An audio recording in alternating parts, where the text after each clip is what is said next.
I think that fundamentally the entire concept of like the marketplace of ideas and the entire concept underlining the marketplace of ideas dies.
I think that fundamentally, the entire concept of like the marketplace of ideas and the entire concept underlining the marketplace of ideas dies.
I think that fundamentally, the entire concept of like the marketplace of ideas and the entire concept underlining the marketplace of ideas dies.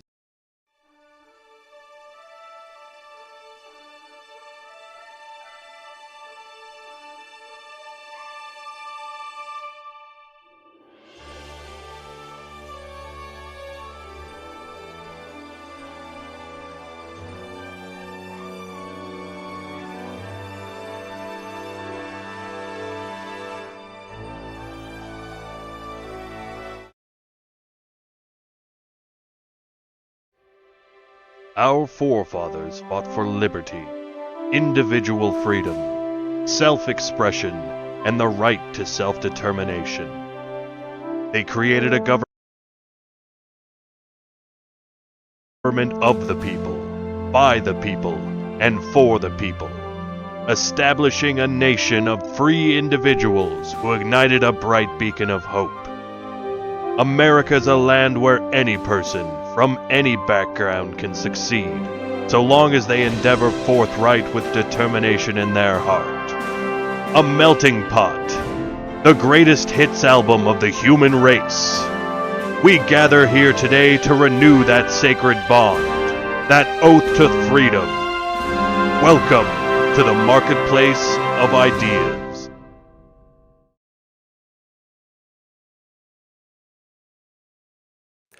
Good evening and welcome to the show where we are abandoning our mission to pursue good faith conversation because it's just too damn hard. It's the marketplace of ideas. I'm your host, Kyle Smith, and with me as always is a man who doesn't understand why we can't all just hold hands, take off our shirts and kiss. James Vagabond. Yes, welcome everyone once again to the Marketplace of Ideas, the show that is trying to bring good faith and good fun back to debate, discussion, and politics. I'm James Vagabond, and we're going to have an excellent show for you today. We're going to be discussing once again the discourse and how we can heal America and bring back a sane discourse to the American people. And what better way to do that than to play our well, actually, sorry, I should introduce our guest. I've had a week. I've had a week, gang. It's been a long week. Real show. Okay, with us once again we have Tom Foolery, a liberal with a heart of gold, and once again returning is Tali Botz, a former leftist, a former left-wing personality who's now found themselves a little bit politically homeless and a little bit more at home on the right. Thank you for being with us again. And a first-time guest, the Raging Tomato, who runs a wonderful panel show and discussion show where right-wing chuds eat each other for our entertainment. Thank you so much for coming on today, Raging Tomato. Thank you. And I guess then we will get into that first game. It's a little game where we try and pit our contestants against some of their own ideology with a hyperbolic statement. We like to call it Strawman, Steelman. Strawman. Steelman. See, we are a real show, okay? We've got effects, we've got an intro. We've got a set here, and as we enter the halls of debate, I'll just remind you of how the game works. We present a straw man argument that is a flimsy, horribly constructed hyperbolic argument for our guest to then steel man or turn into as strong of an argument as they possibly can. Afterwards, you'll have the opportunity to say what you actually believe. So, as is tradition, I'll welcome our guest to the halls of the heroes of debate. First up on my right, we've got, returning once again, Tom Foolery. On my left, we have Tali Botz. And then for the first time on the show, we've got Sarah the Raging Tomato. Welcome all once again to the show. And for you, Sarah, welcome for the first time. Tom, if you could please open us up with the scroll of the straw man and read your scroll. All right. Big government ruins everything it touches. We need to return power to the people and abolish the EPA, the FDA, the Department of Education, the parasitic post office, the Equal Rights Amendment, and the Civil Rights Act so that states and individuals are empowered to make their own decisions. I mean, why not? Why not just make us, what is the, I always forget the term. What is the people who sovereign citizens? Why don't we just become sovereign citizens again? Why not? I mean, I think that there's obviously a fear that like the government's just continuously gets bigger and it's always growing. It's always continuing to add departments. And it seems like, it's adding new social programs, adding new things that it's going to provide to citizens.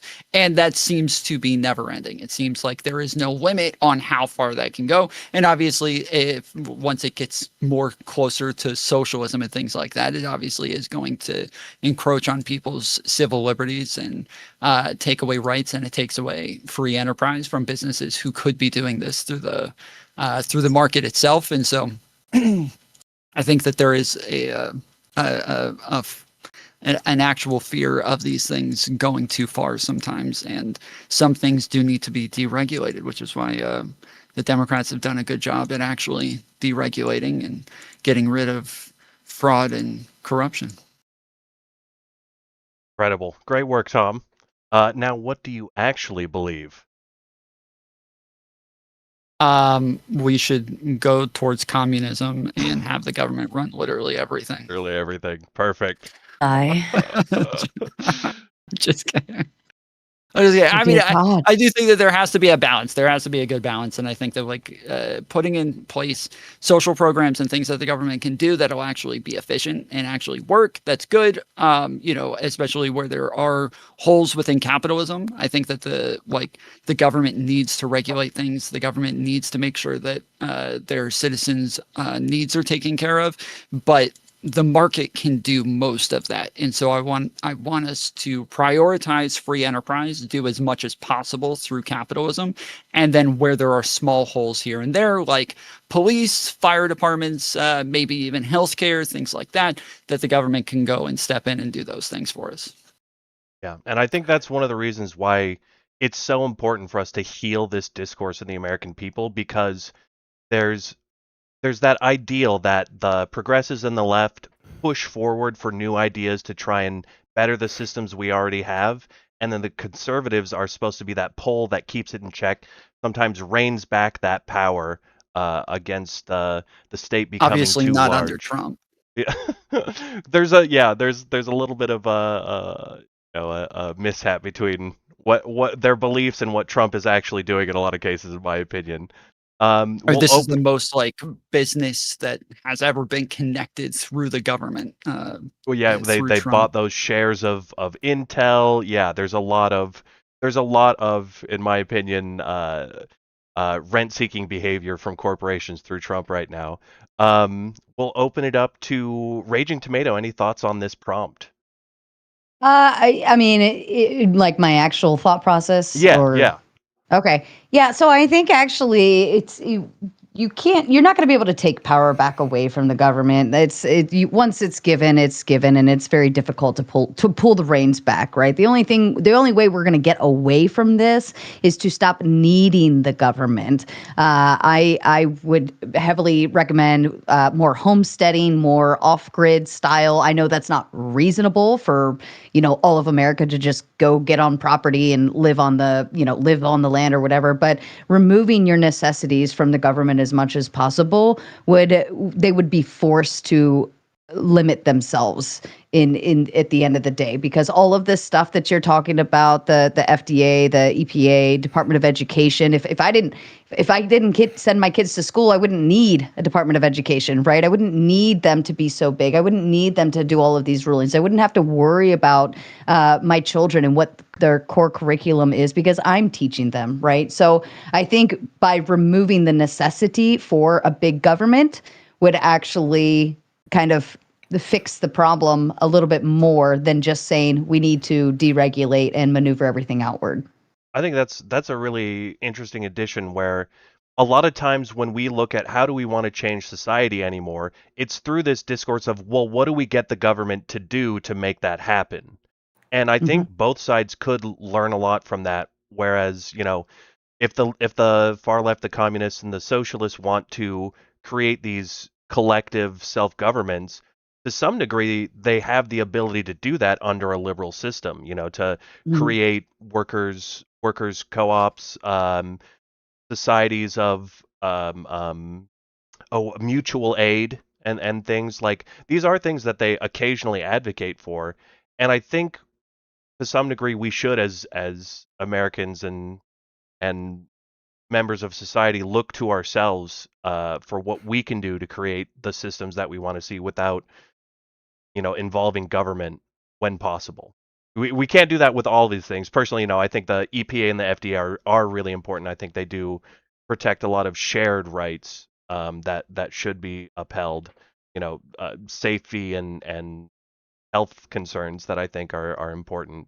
But yeah, I think there's a lot of places where we can build the societies that we want to see, that usually we're having these conversations, and how do we use government to get it? And maybe in a lot of cases that isn't how we should. Tali, do you have anything to say on the subject? You're muted. I'm always talking into the mute. Sorry. Amateur. Yeah, I On know. a real show. Yeah. I don't have anything super novel to add here. I think I agree largely with what Sarah said, that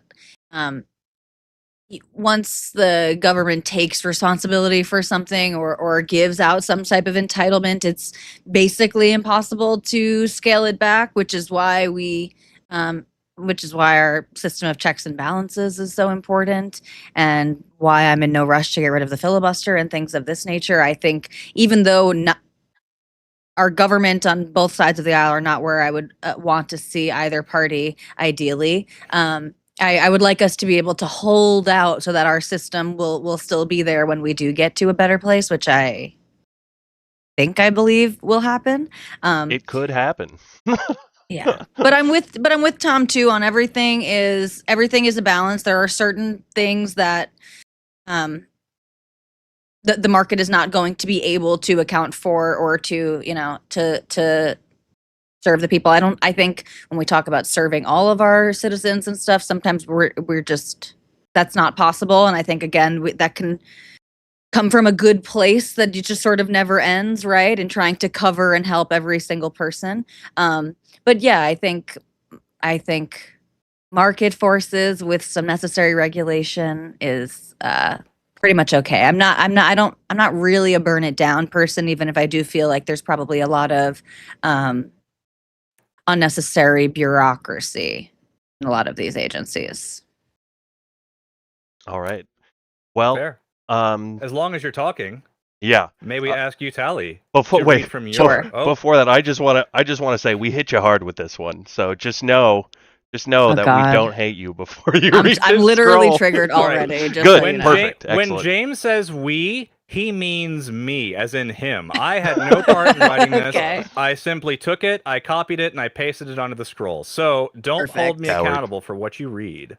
Okay. Is it up there? Because I can't see it. It's It about is now. Oh, I clicked on Kyle. Hold on, let me click on Kyle again.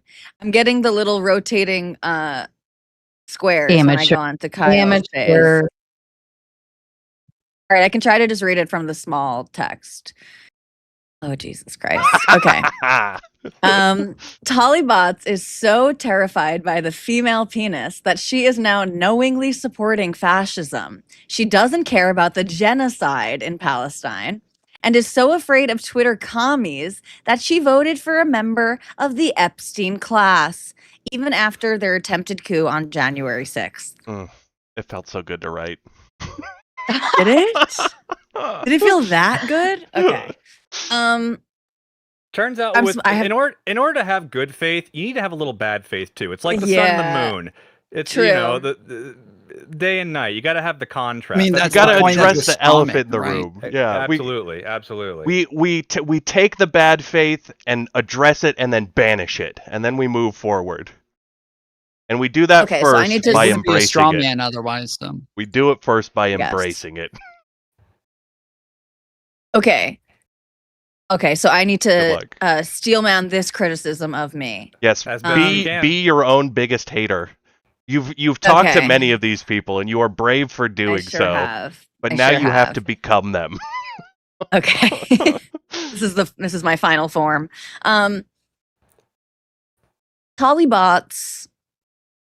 I'm already going to be more generous than my haters. Tali Botz, I can tell she's a smart girl and she means well, but maybe it's the fact that she was, in grad school and she lives in a really blue area, but she seems to think that her experience dealing with, crazy lefty people is representative of the country, and she is just weighing that much more heavily than these other really important country saving things.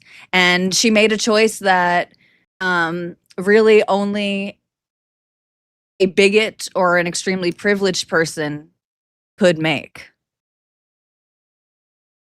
Well done. It's got to be tough to skewer yourself like that. And I've watched a lot of your content, and you are almost always, unless somebody comes at you absolutely insane, willing to give them the good faith. And I just want you to know how much I respect that, even though you voted for a fascist and are terrified of the female penis. Yes. So what do you actually believe? There, yeah. I thought you were saying you've seen some of my content, and I am always insane. The crazy person. I'm like, I don't think so. That's what I thought. I had to take a minute for him to finish that sentence. Yeah. Before we met you, before you came on our show, I was a little bit of this person. This, a little bit more on the sane side. I'm not as much of a wingnut as the people you run into. But this was a little bit more where I was coming from, where it's they don't see the negative sides of Trump, and they are just, insane on these other I love issues. Did I get they them'd, or is the they me and Kay? Oh yeah, I'm from Portland. I do it as a it's the automatic. It's almost a defense mechanism. Yeah, so you don't have to deal with I'm using they them as an anti-woke thing, so I don't have to deal with somebody getting mad at me for misgendering them. I can just never make a mistake. No, that can get you into a lot of trouble woke. though. You know what? Yeah, and actually, you know what? I'm abiding by my standard. own theory as well. Gender is fake and gay, and you're all part of a cult that is too worried about genitalia. Okay, so Tali, what do you actually believe? About what do I actually believe about myself? Yeah. Well, I believe. Tell us who you really are. Tell us who you really are in this context. Yeah. I'm not terrified of the female penis. I just recognize that there is no such thing. I respect the gender identity of most people. I was going to say all, but if I'm being honest, there's an asterisk up there. There are some people who I think Dear perhaps genders. might use, okay, true. I also don't respect dear gender, but I just mean you see some of the very, very rare, horrible examples of people who rape and murder women, and then while they're in while they're in the prisons, make requests to go through for a transition and to be switched into the shelter. So not in the shelters, into the women's prison. So for someone like that, yeah, I don't respect that person's gender identity, and I'm not going to use their preferred pronouns.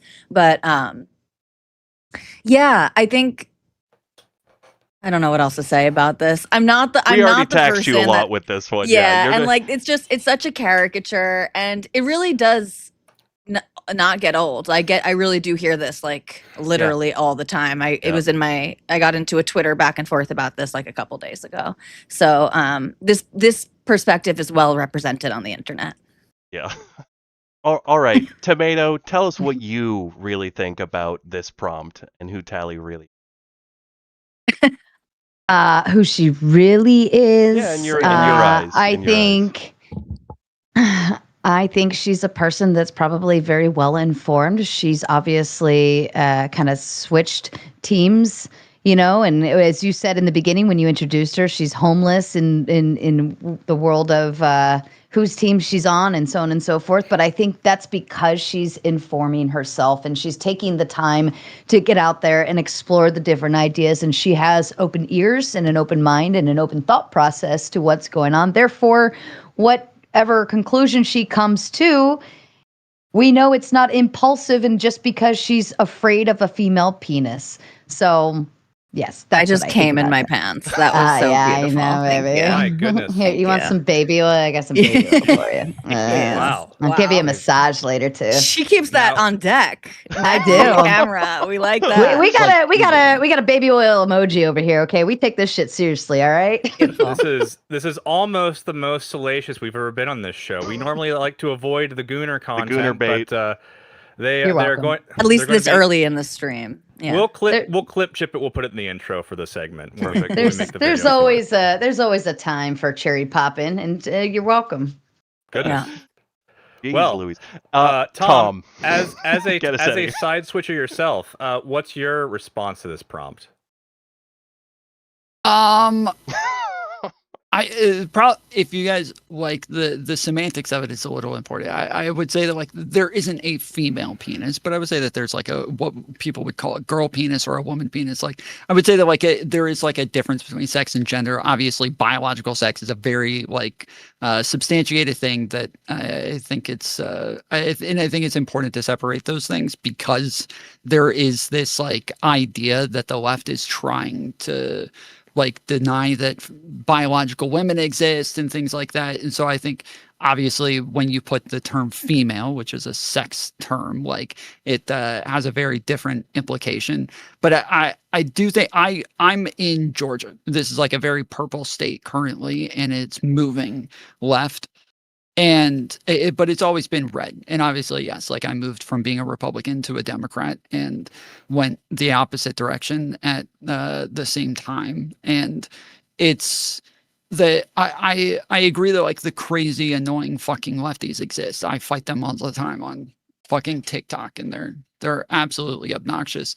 But I just think that like in the same way that I kind of stuck with Republicans for a long time, longer than I probably should have. But I had this like dream of like, they'll come around eventually, like they'll come back and everybody will realize this was just like a massive mistake. And the longer it didn't happen, the more I was like, okay, I'm moving over there. And over here, I do feel like they did kind of move away from those like more extreme SJW sorts of caricatures that existed. But I suppose I can understand if you live in a bluer state, like I don't know where you are, but like if you lived in like Portland or Seattle or those places, like I can understand those people are fucking obnoxious and kind of crazy. So you can view the left very differently depending on who you're around. You hear that? Yeah, James? and I mean, he already just called you. No, I heard it. Crazy. I heard it. We're gonna move on. Correct. We're just gonna let it go. But no, and I hear that, and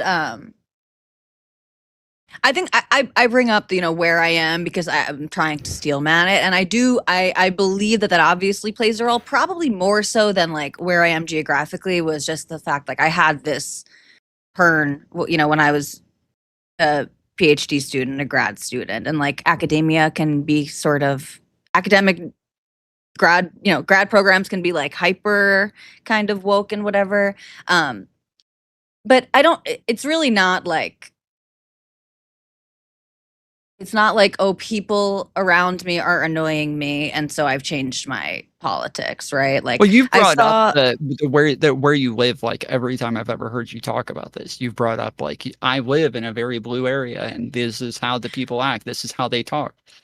yeah, I mean, I live in Hawaii. I think more so I brought that up to a certain extent when I was like on the struggle bus when I was being struggle sessioned on the struggle bus, and it was sort of like, do you regret your vote, this and that. And I think I was trying to emphasize the point of like, I live in a place that always goes blue and did go blue, and maybe I might have had to make a different calculation if I lived in a different area.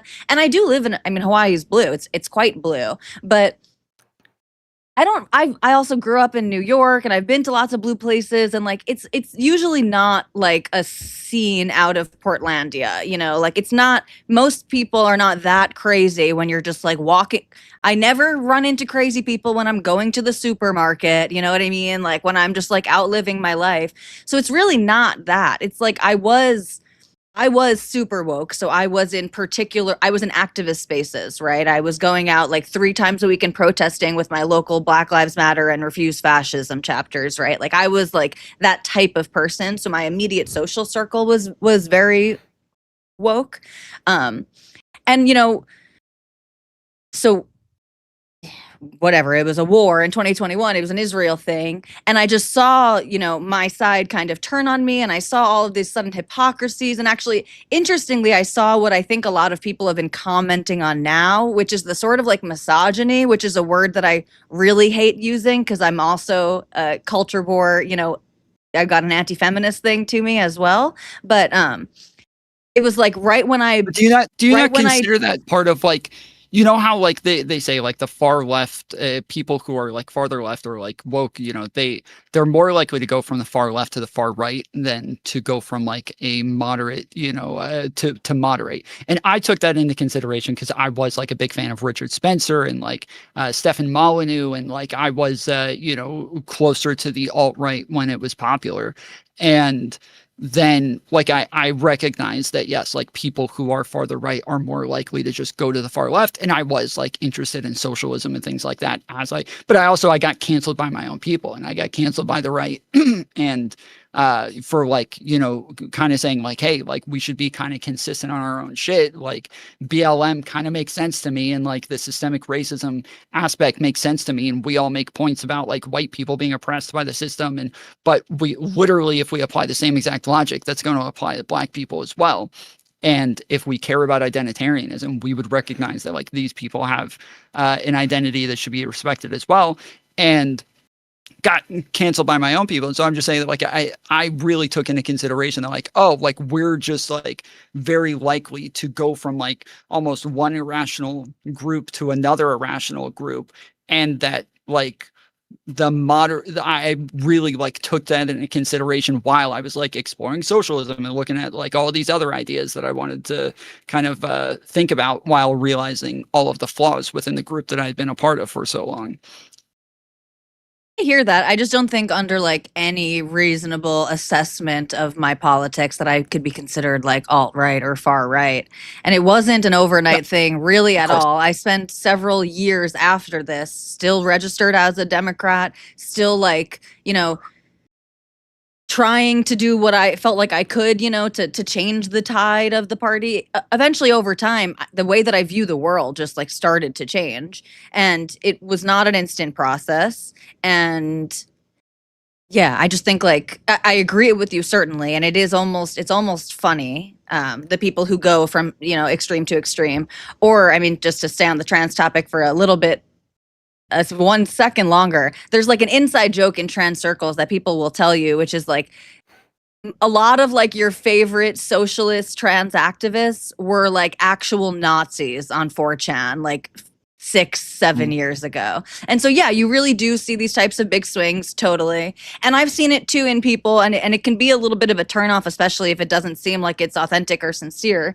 So yeah, I agree with you, but I just don't think that explains I don't think that explains my I didn't mean like situation. extremes, but I do think like irrational thought processes where like a lot of times you're taking positions based on like a almost like a fear of this like greater evil that's kind of always just lurking on the edges out there. And I think that does kind of entail your entire politics and why you would like vote for somebody like Trump when we're talking about trans people, when we're talking about the Israel issue, when we're I talking didn't about like vote a lot for of Trump these because of things. trans people. I understand That's not just because like part trans of the people, meme of how but people Israel like was a big part of it. Sure. I mean, yes and no. Like, yes, really, it's being a Jew in America, and those things are tied.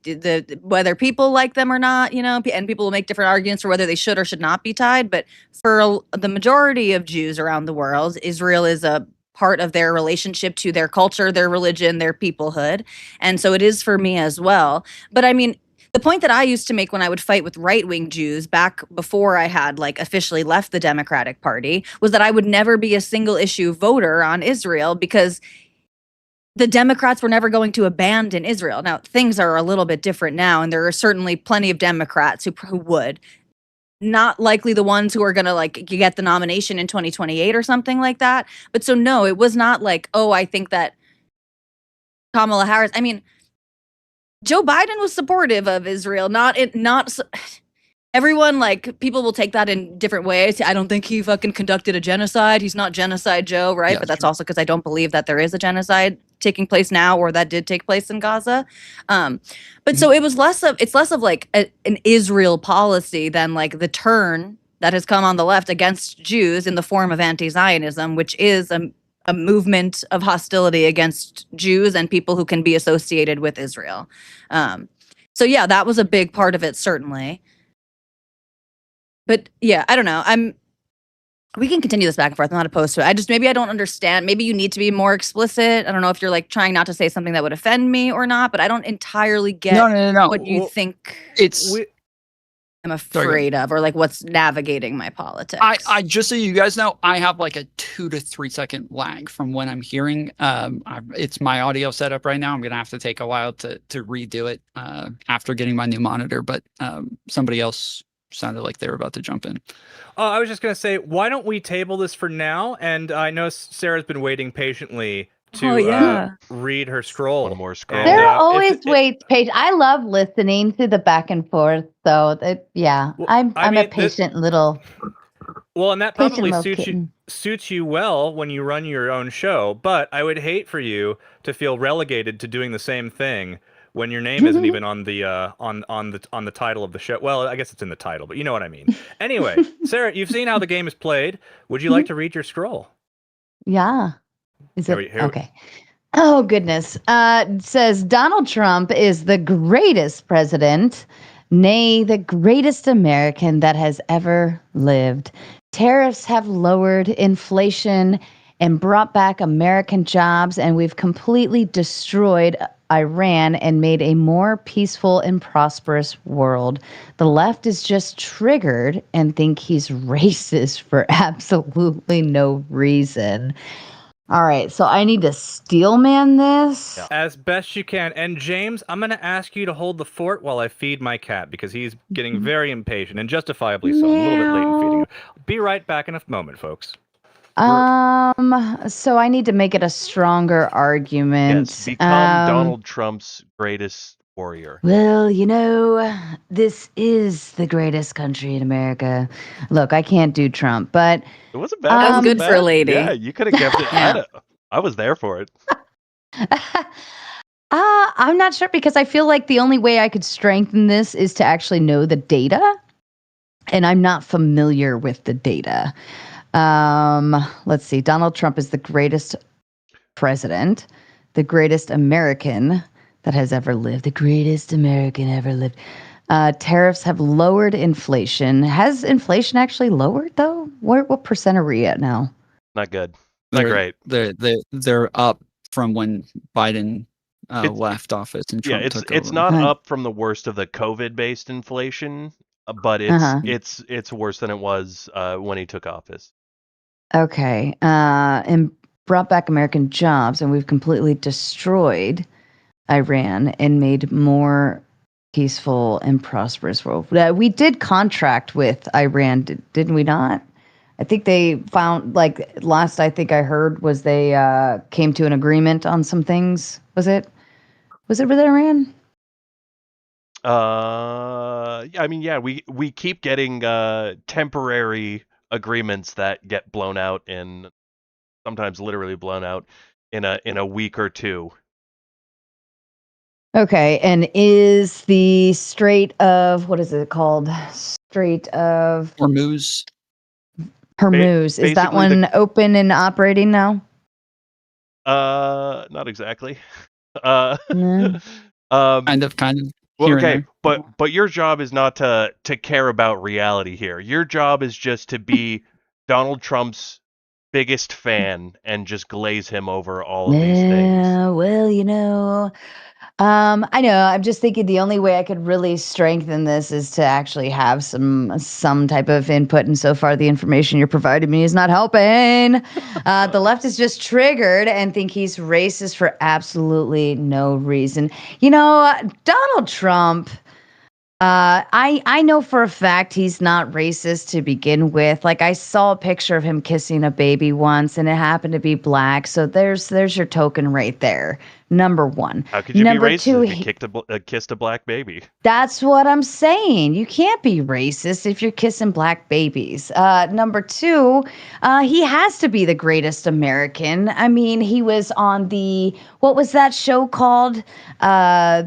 The one where he's like, you're fired, right? The Apprentice. The And he's The Apprentice, and he's like basically raising up entrepreneurs from the bottom and funding them. And he is the American spirit of entrepreneurship. This is what he does.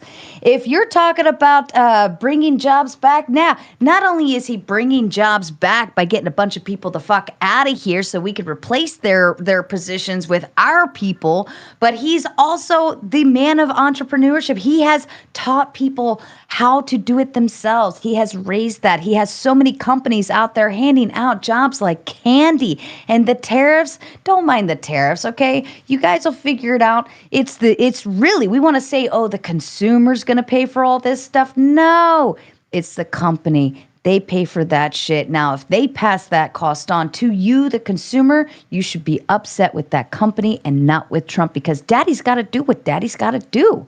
All right? So, greatest American, the best you'll ever see, 110% Donald Trump. Best so president true, ever. Patriot. So true, Patriot. Fantastic. All right, No notes. So bring a little bit more nuance to that. What do you actually believe? Okay. Well, I think for what Donald Trump is working with, all right, I think any president is going to have issues in this. I think any president is going to be working with, okay, a potential war, a potential this. We got the gas prices. We have inflation. No matter what, number one, I think politics are all a fucking WWE circus, right? So all of this stuff that we see, it's all trickled down and clipped up a very particular way. It's all you want to sell. It's what they want you to see. We don't know what's going on behind closed doors. We don't know what they're doing. So yeah, I think if I was in his shoes, and I probably would know more information, I might be making decisions the same or might be making them differently. I don't know. But regardless, he's your daddy. Deal with it, okay? Whether he's the greatest, that is always going to be subjective. He's definitely not the worst. Can you say he's the worst? Probably not. But to say somebody's the greatest, whether they're the president or the American or whatever, it's always going to be subjective. And he's not done. You don't know. We could turn things around and make it, 10 times better. Maybe there is a long-term gain to come from this. I know a lot of us in America, we're impulsive people who like to see results very quickly. And if we don't see them, we cry like big babies. Okay. Short-term loss, long-term gain. I'm big on investing time and value in that. So I think, look, after his 4 years is done, if you want to say he was the worst and you got all this stuff to back it up, hey, more power to you. But so far, I'm a patient person, as I said earlier, and I'm happy to sit and wait and see what happens. I do have some heavier criticisms of Donald Trump, but I'll hold those back to agree with you that politics is a little bit too mercurial. It reacts too quickly without often giving the government time to fix things. Like we live in such an instant gratification culture that we are looking for the best maximal solutions immediately, and if it doesn't fix every problem I've ever had immediately, then it's, get the next guy in there. We don't have patience, we don't have maturity as voters right now. And my big criticism, the thing that I think that is causing that is the social media landscape and the media landscape at large. The new media, it's very instant gratification. It's commodified, entertainment instead of, it's about keeping eyes on it rather than having a meaningful political discussion. And I'm not sure how we get past that. That's one of the goals. I already said how we get past that. We remove the necessity of the government.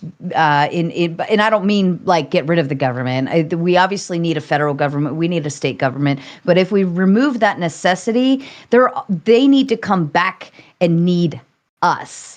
Right. So if we remove the dependency, if we like consumerism is our biggest problem. I can tap into that all day long and shit on people all day long for the amount of crap you need or think you need. But remove the necessity and the rest will fall in line and they'll be begging for our votes. And then you remove all of that campaign money. You remove all of the ability to like who's got more money to do what and do this and do that. Like what was that?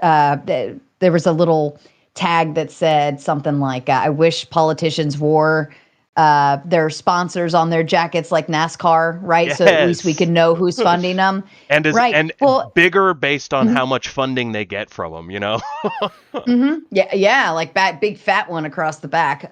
But that's where I stand. I think the government gets too much. There's too much money pushing in to make things happen for everyone else, for the big companies, for the this, for the that. We don't have a say in any of that. We really don't.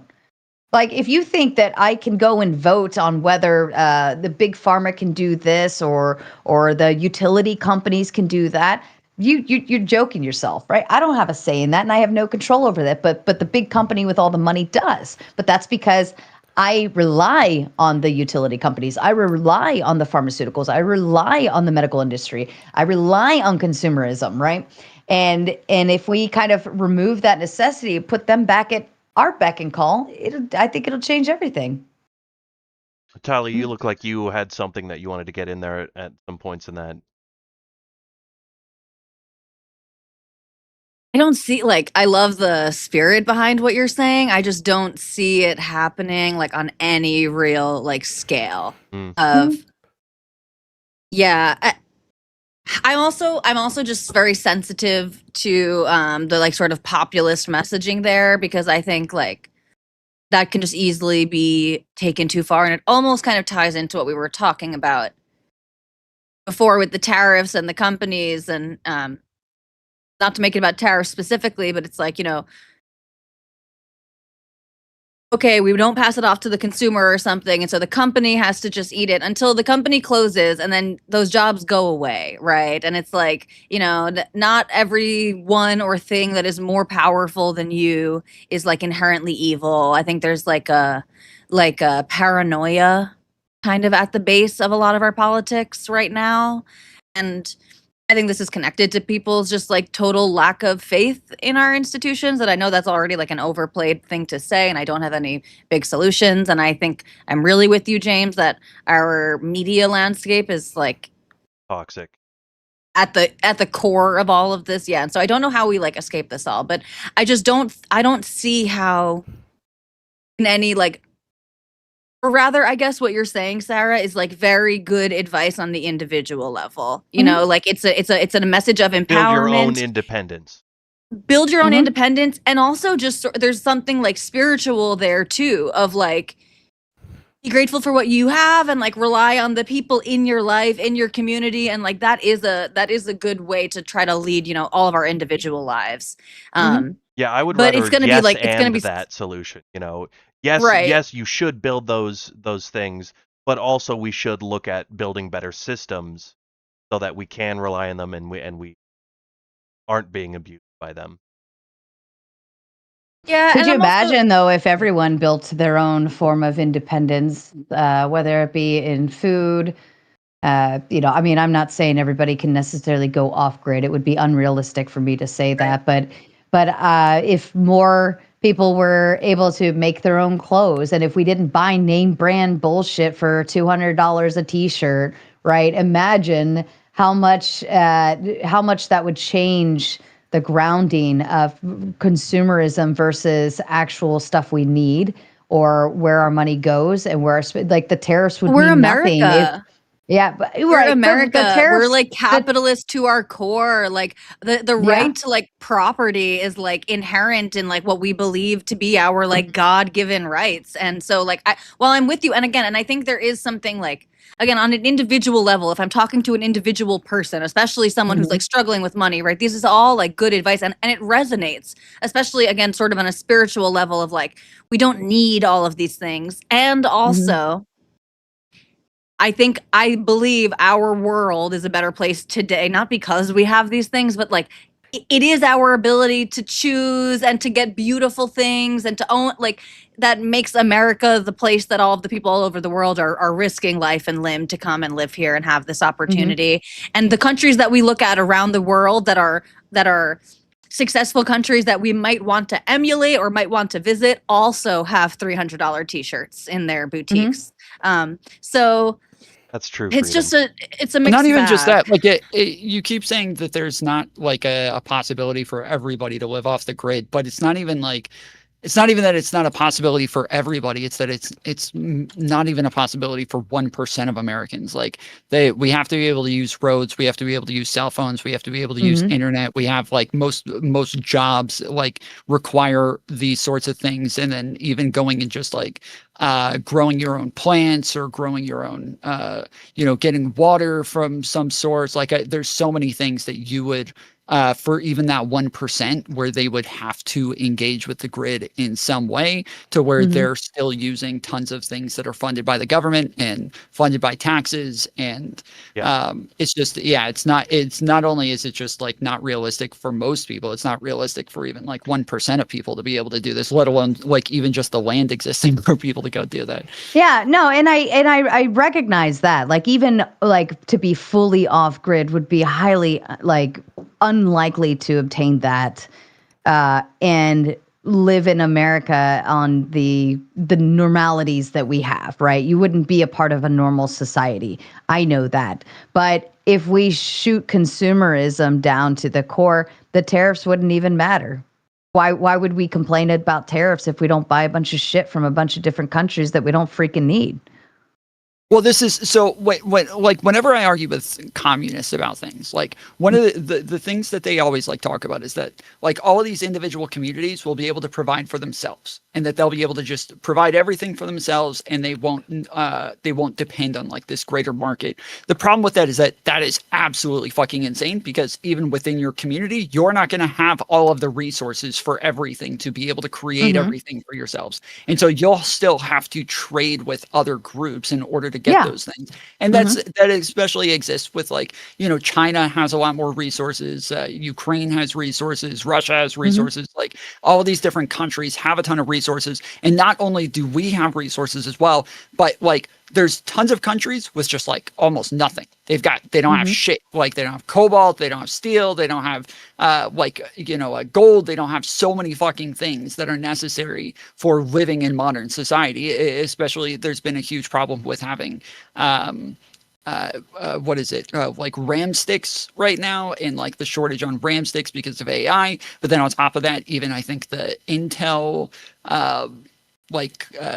graphics cards have like a ton of minerals in them as well that are really hard to come by, and that like Taiwan kind of has a monopoly on currently. Like there's so many things that we would still have to get from other countries that would still make a drastic difference, like countries that aren't getting their own oil, right? there's that it will never happen where every fucking country is able to be like self-sustained on their own oil for gas, right? That'll never fucking happen. And so a problem like the Strait of Hormuz, that will just always cause a global catastrophe because of there has to be global trade. Mm-hmm. Yeah, no, I mean, again, I'm not saying everything shuts down. I'm not saying everything stops. I'm saying minimalization of consumerism and getting to that degree where we know, like, not only just that, but where we kind of homeschooling. Homeschooling would be another way. I don't need the public school system because I can do it here at home myself with my children, right? I don't need this. I don't need that. I can do it myself, right? Establishing a bigger, stronger sense of independence away from daddy government and able to not even like out. You're not even out of society, right? Like you're still driving on the roads. You're still utilizing cops and firefighters and medics and so on and so forth. But trying to remove that article of necessity in every way possible, kind of like a minimalists, and getting away from it. And I think if we start with consumerism, stop buying a bunch of crap. What's Christmas look like? What's Thanksgiving Day, Black Friday? It's embarrassing. Start there. And things will set itself. I understand the thought process, but to me, like, these are just great achievements of our society. Like when Donald Trump's talking about like, well, you don't need $15, just have $3. Like, why have 50, why do you want $15? Just have 3. It's like that seems like what has made our country great is the fact that we are so rich, we are so capable, our kids are capable of having 15, 20 fucking dollars. Like, what do you lose? You lose the family values built into that. You lose what's actually important. Buying shit is just buying shit. Right? You lose all of the other traditional values that come into place, the principles, the things that are actually important in your world and things that actually matter. Your community matters, your friends matter, your family at the very most matters. It's not a necessity though of buying a lot of things. Like you can still meet with your family every day at 6 o'clock for dinner and still buy a bunch of stuff for Christmas. Like those are not mutually exclusive. But what have Americans turned into? Again, I'll take you back to Thanksgiving Day, Black Friday, Christmas Eve, just running around buying shit instead of being home, spending time with your family. Places used to actually be closed on holidays and Sundays and this and that and another. But we want more. We need more, like work more, overtime on these other days where we can produce more so that we can sell more so we can make more money. I am all capitalistic. Okay, I love capitalism. I love the idea. My channel knows very well I love capitalism. But at the same time, where did we lose ourselves in that thought process? We lost it to consumerism and it screwed everything. Materialism, all of these things just screwed over how many TVs do you have to have in a house? How many TVs does the average person have in their house? Those are the problem. I don't think consumer is the problem. I think somebody going out and like buying something for their kids on Christmas Day or like things like that, like that is something that they're trying to do for their kids. Whereas like, I understand you're saying they should be spending time with them instead. But the bigger problem when it comes to community is not like whether or not you're, it's not consumerism. It's not that you're going out and trying to buy stuff or that you're working too much to try to have nicer things. It's mostly internet. Like it's mostly like the things that we're literally doing, the things that we're contributing to is people spending more time online, people spending more time away from like socializing in person with people, learning, body language, learning facial expressions. Like those are the things that are really like pulling people apart from one another and giving them social anxiety more and more than like consumerism. Oh, that falls right into it's marketing 101. That's all that you do know. That's all consumerism is, right? I can sell this to you. I can convince you that you need this thing or have to have this thing, even though you really don't. It's all marketing 101. Just the same with social media, just the same with politicians, just the same with all this other bullshit. You take it all back. I can sell you I could sell you this pen. I could sell ice to an Eskimo. I could sell anything because we must buy anything. That's what it all bleeds back to. Like, you do know that, right? People didn't buy all this shit. The industrial revolution happened, and then suddenly marketing was like this beautiful whole department and whole thing. And it's like, how can we get them to buy this?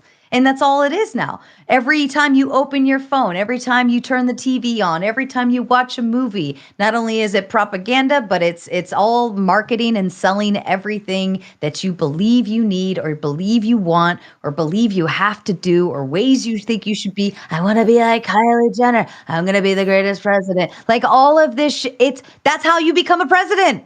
You know that, right? It's just a marketing plot. You are aware of this, right? Politicians. Sure, to an extent, but you were saying that like the tariffs wouldn't affect us so much if we weren't so much about consumerism. But the parts that we're talking about now, when it comes to like online, yes, this is like still selling yourself, it's still marketing, but the tariffs don't affect those sorts of things whatsoever. Like our dependence on the government isn't going to change much based on whether or not people are watching podcasts more or less. I can't believe you think that. Wait, can you give me like how does the president become a president? Clips, exposure, reels, clip the right clip. Make sure you like leave that one piece off. That's all marketing. But they're making you believe this. You believe it. I believe what? Yeah, like do you believe your vote actually counts for something? Well, we're talking about dependence on the government, right? We're talking about how much you depend on the government. But look at how marketing just flies over America and can convince you of anything. But poor Tali, you guys were kind of talking about this, about switching left to right and this and that, and how we like needled fascism in here and we needled this in here, and how things just kind of flip-flop. It's all propaganda and marketing. Like they do the same thing with that as they do with consumers. Everything, all of it, materialism, like every single bit of that, it all ties back to marketing 101, and you guys fall for all of it. Yeah, I don't disagree that it's marketing. I just don't know what that has to do with our dependence on the government. Like voting is like you're voting, but that's not me. Voting isn't dependence on the government. Right. Okay. If we didn't feel the need to buy bigger houses or buy houses, or we're not content with a starter home because it's just not good enough, right? Like our inflation, our market value on homes has increased and increased and increased and increased so much to the point where now people just can't buy. Right. But the idea of people buying a starter home first, they skip the step because it's materialism. I must go for the big house first. Right. This is just one little piece of it. Right. I must buy the big house first. Then they end up upside down on it and this and that, and end up paying like half of their income goes to paying their mortgage, and then they barely have money for this and barely have money for that, and yada, yada, yada. And then they end up in debt. Now let's rack up the debt. Let's pay up all this interest. Let's do all these other things. That's all. It's all a game, and you guys are playing in it willingly. All right, I'm going to cut off that bit of the conversation for just a moment because my Discord is... Oh no. And then I think we'll move on to the more general discussion here in a moment. But let me... The audio is still coming through on our end. I'm going to restart restart the Discord. I'll sing you a song. Do it. Do you want to build a snowman?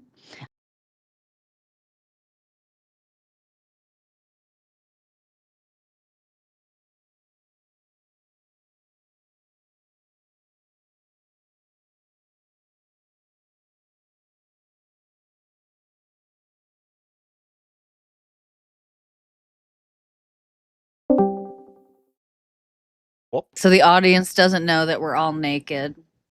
That's right. I got back just in time to hear that. They're missing the best part of the show. Damn.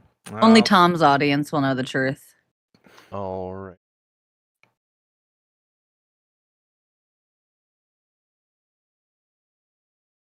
I think there we go. We're back. Beautiful. Sarah said she's streaming as well. Excellent. Oh, okay. Perfect. Yeah. So only their audience will know that we're naked. Well, now everybody knows the truth, and that's the ruse is up. We were lying. Yeah, the ruse is up. We kept our clothes on the entire time because we are not superhuman. We cannot change our clothes that quickly. I stepped out for a moment. Did everybody get to say their piece on that last prompt? It sounded Yes, like indeed. we opened up into a discussion there, but as Yeah. I had missed part of it, I didn't want to interrupt and try to No, direct my things, Discord so. crashed, so I had to fix it, and Good. I was saying we're just going to cut off that part of the conversation and move on to the open format, for which I have written another one of my famous essays, Mm. Oh, boy. and we're going to get to that. I mean, should we wait until Sarah comes back, or should Oh, we yes. spare Yes, of her? course. Okay, that's fine. Yeah, no, first time on the show, and we'll subject her to one of your. How long is this one going to be, James? This should- this one's probably the shortest one yet. Shortest one yet. Beautiful. That's we are vastly improving already. Then this is wonderful news. I'm a good writer. I'm gonna- Okay, I'm gonna get even better. I'm going to step away for a second as well, but you guys are in my ear, so I will hear you and I will scurry back should Alrighty. anything super important happen in the next 90 seconds. Okay, be right All back. right. Very well. If Sarah returns and you are still away, then perhaps we'll go ahead and get James's essay out of the way so that we don't Fuck have to you. devote any more time to it than is necessary. I'm a fantastic writer. Okay, I'm gonna be the Homer of the 21st It's- century. Yeah, no, the writing is Not great. Simpson, All you not need to Homer work on Simpson. now is learning how to read it out loud in real time. And then once you get that part down, it'll be perfect. It'll be so good. But for now, everybody's going to have to enjoy the growing pains along with us. As Tom, have you been here for one of my world famous essays? I don't think so. I Mm. don't know what we're talking about. I made Ryan Mullally listen to a 2,000-word essay that I wrote on the compatibility between communism and liberalism. He loved it, by the way. Ryan loved it. Mullally loved No it. notes, just a huge fan of my writing. Oh, welcome back, Tomato. We were just saying how Well, that doesn't bode well for how I'm gonna feel about it. I'll just True. I'll go ahead and tell you that. You have the esteemed privilege, Tomato, as a first-time guest of hearing one of my world-famous essays. So I'm gonna read that. Don't get I excited. don't think we're supposed to encourage him. This is not an event to be celebrated. This is an event to be endured. This is after we subject you to the Strawmans and the Steelmans, we then force you to listen to James espouse ideas about how communism and liberalism are totally cool with one another or something. I don't even know. Anyway, do your best to keep. You just try and keep your face relaxed. Don't it scrunches up too much from the anguish of listening to it. It's just gonna hurt, and it's if you have to stop listening. That's what I do, honestly. I think the most of audience time. is primed and ready for this beautiful day. All right, very well, James. Take us away. Godspeed. We each have but one fateful journey upon this earth, one solemn sojourn into the light of this world full of sound and fury, to be and to live and to die a mortal death. So the question of our lives is how best to spend it. And at the end of that fateful journey, if we look at the sum total of our lives and its moments, what will it amount to? What can be said about a mortal life? I would have it said of my journey that I lived a good life, spent passionately engaging in life's deep mysteries, of struggling valiantly with its challenges, and enjoying the beautiful bounties it offered. I would have it said of me that I lived with passion and a reverence for both truth and wisdom, for truth rests upon wisdom, and wisdom upon truth. I hope it will also be said that I had the courage to stand up for truth and wisdom against the tides of folly that wash through society, because without courage and the temerity to stand against lies and tomfoolery, to proclaim one's truth in this world we share, the power of Why would wisdom... you stand against tomfoolery? Fuck you, that's why. The power of wisdom and even truth itself can become but pawns in a great game played outside of our reach. Finally, it is my wish that I am able to spread that love of wisdom and courage and truth, because those values enrich our world, our societies, and our daily lives, and in the way we interact with one another, even in the smallest of ways. So let us fellow men and women and non-binaries come together today in honesty, with truth written on our hearts, a vow of wisdom in our minds, and courage written in a third place, up to you. Let us come together as free people and respect one another. For in the eyes of conservatives, I am but a retarded communist. And in the eyes, and in my eyes, perhaps a great many conservatives are retarded. But alas, we are all equally retarded in God's eye. Thank you. All right, I count at least 5 demerits. You misspoke at least 3 times, and you At least. insulted one of our guests, Tom Foolery, who's now been on the show 4 times. I personally can't stand for this. I disavow what James just said, in spite of Kyle what hates was truth there and was wisdom. good. That's not the L. part. James. That's not the part.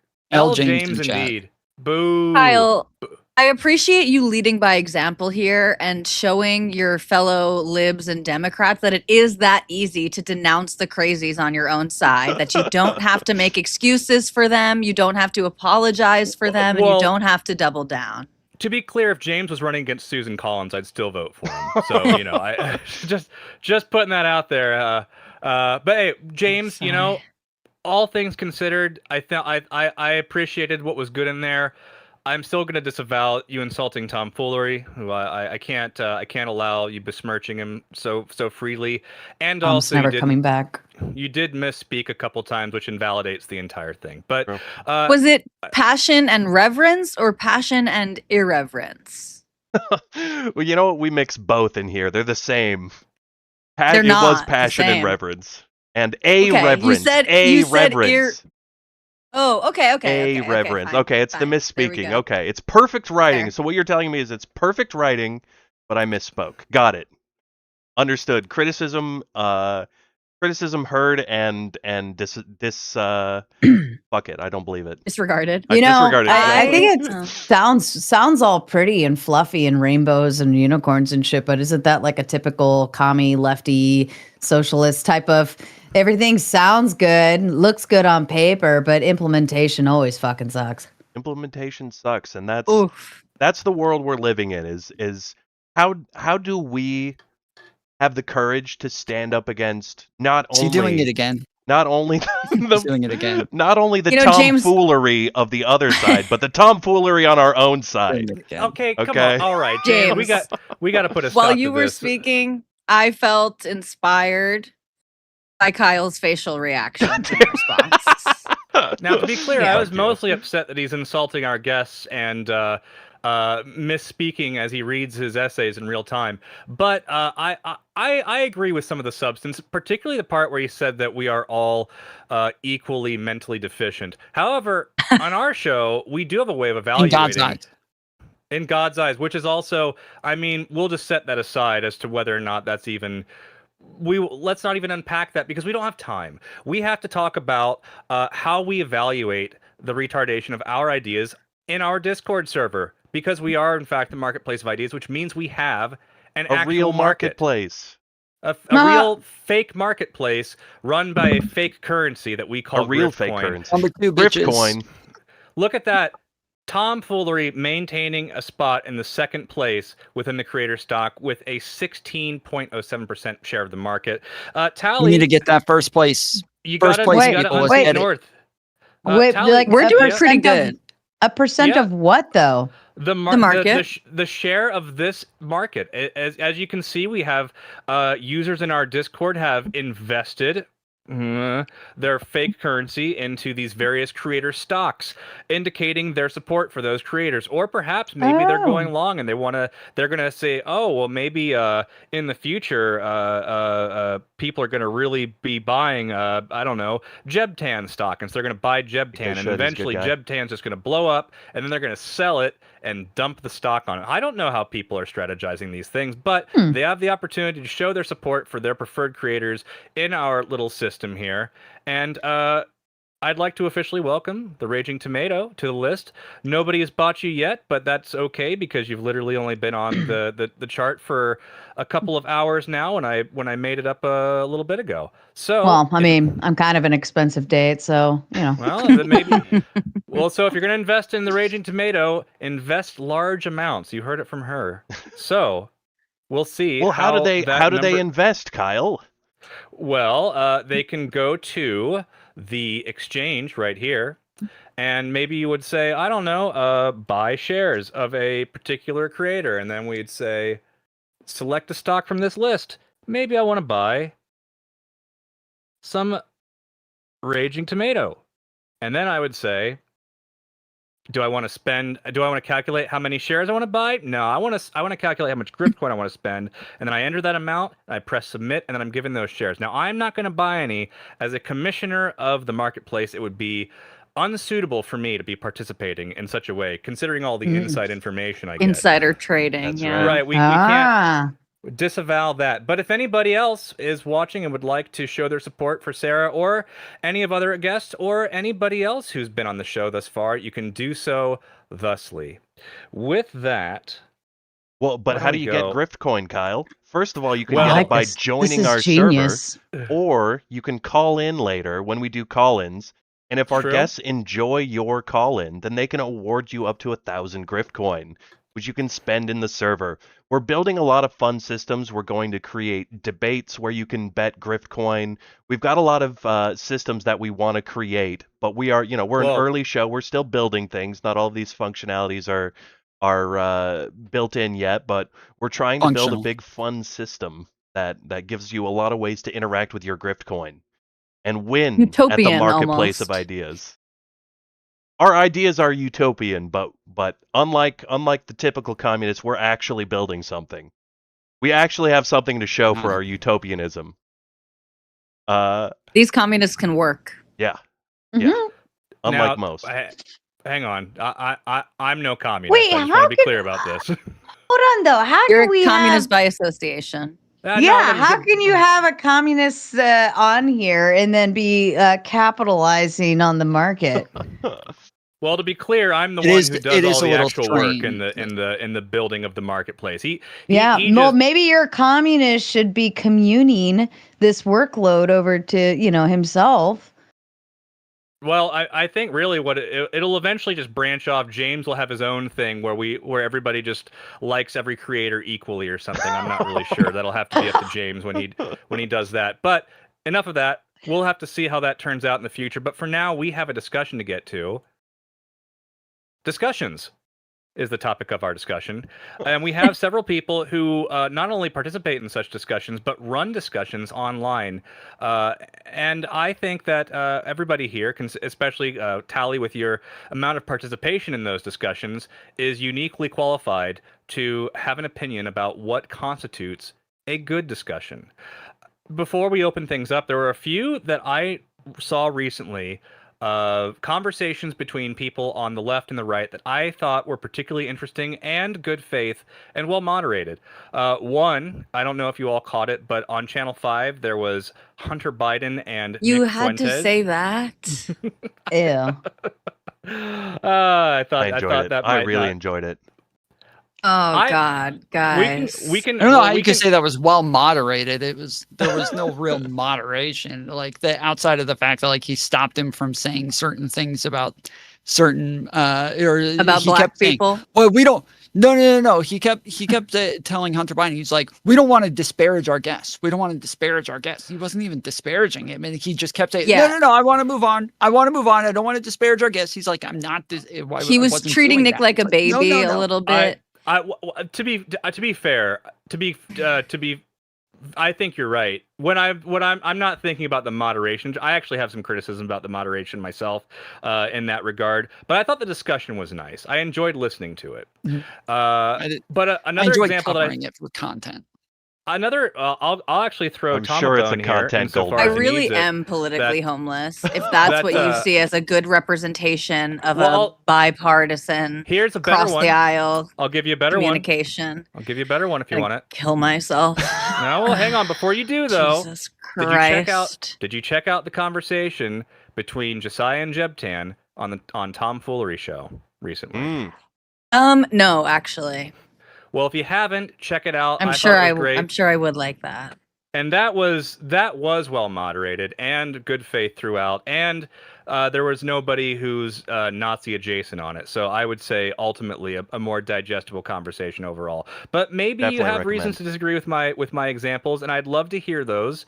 So why don't we start with you, Tali, since you've got some charged things on to this say one. about my Why- my why- appreciation. What was the problem with the Hunter Biden Nick Fuentes conversation?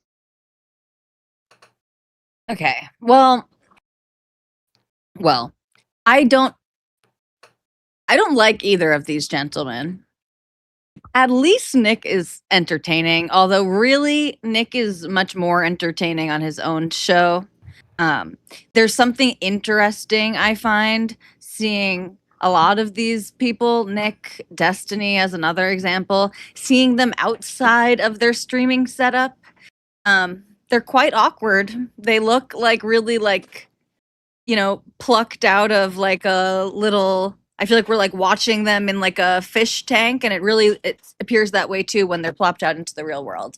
I thought the Hunter and Nick conversation was just like, well, it was really cringe. I think it came across as like Hunter, like, come on, man. It was like he was like He did say transformed he did into his straight up father. turn into his father. Yeah, you heard In that the he just turned mannerisms into come a out. boomer. Yeah, and he just like turned into a boomer. Come on, young man.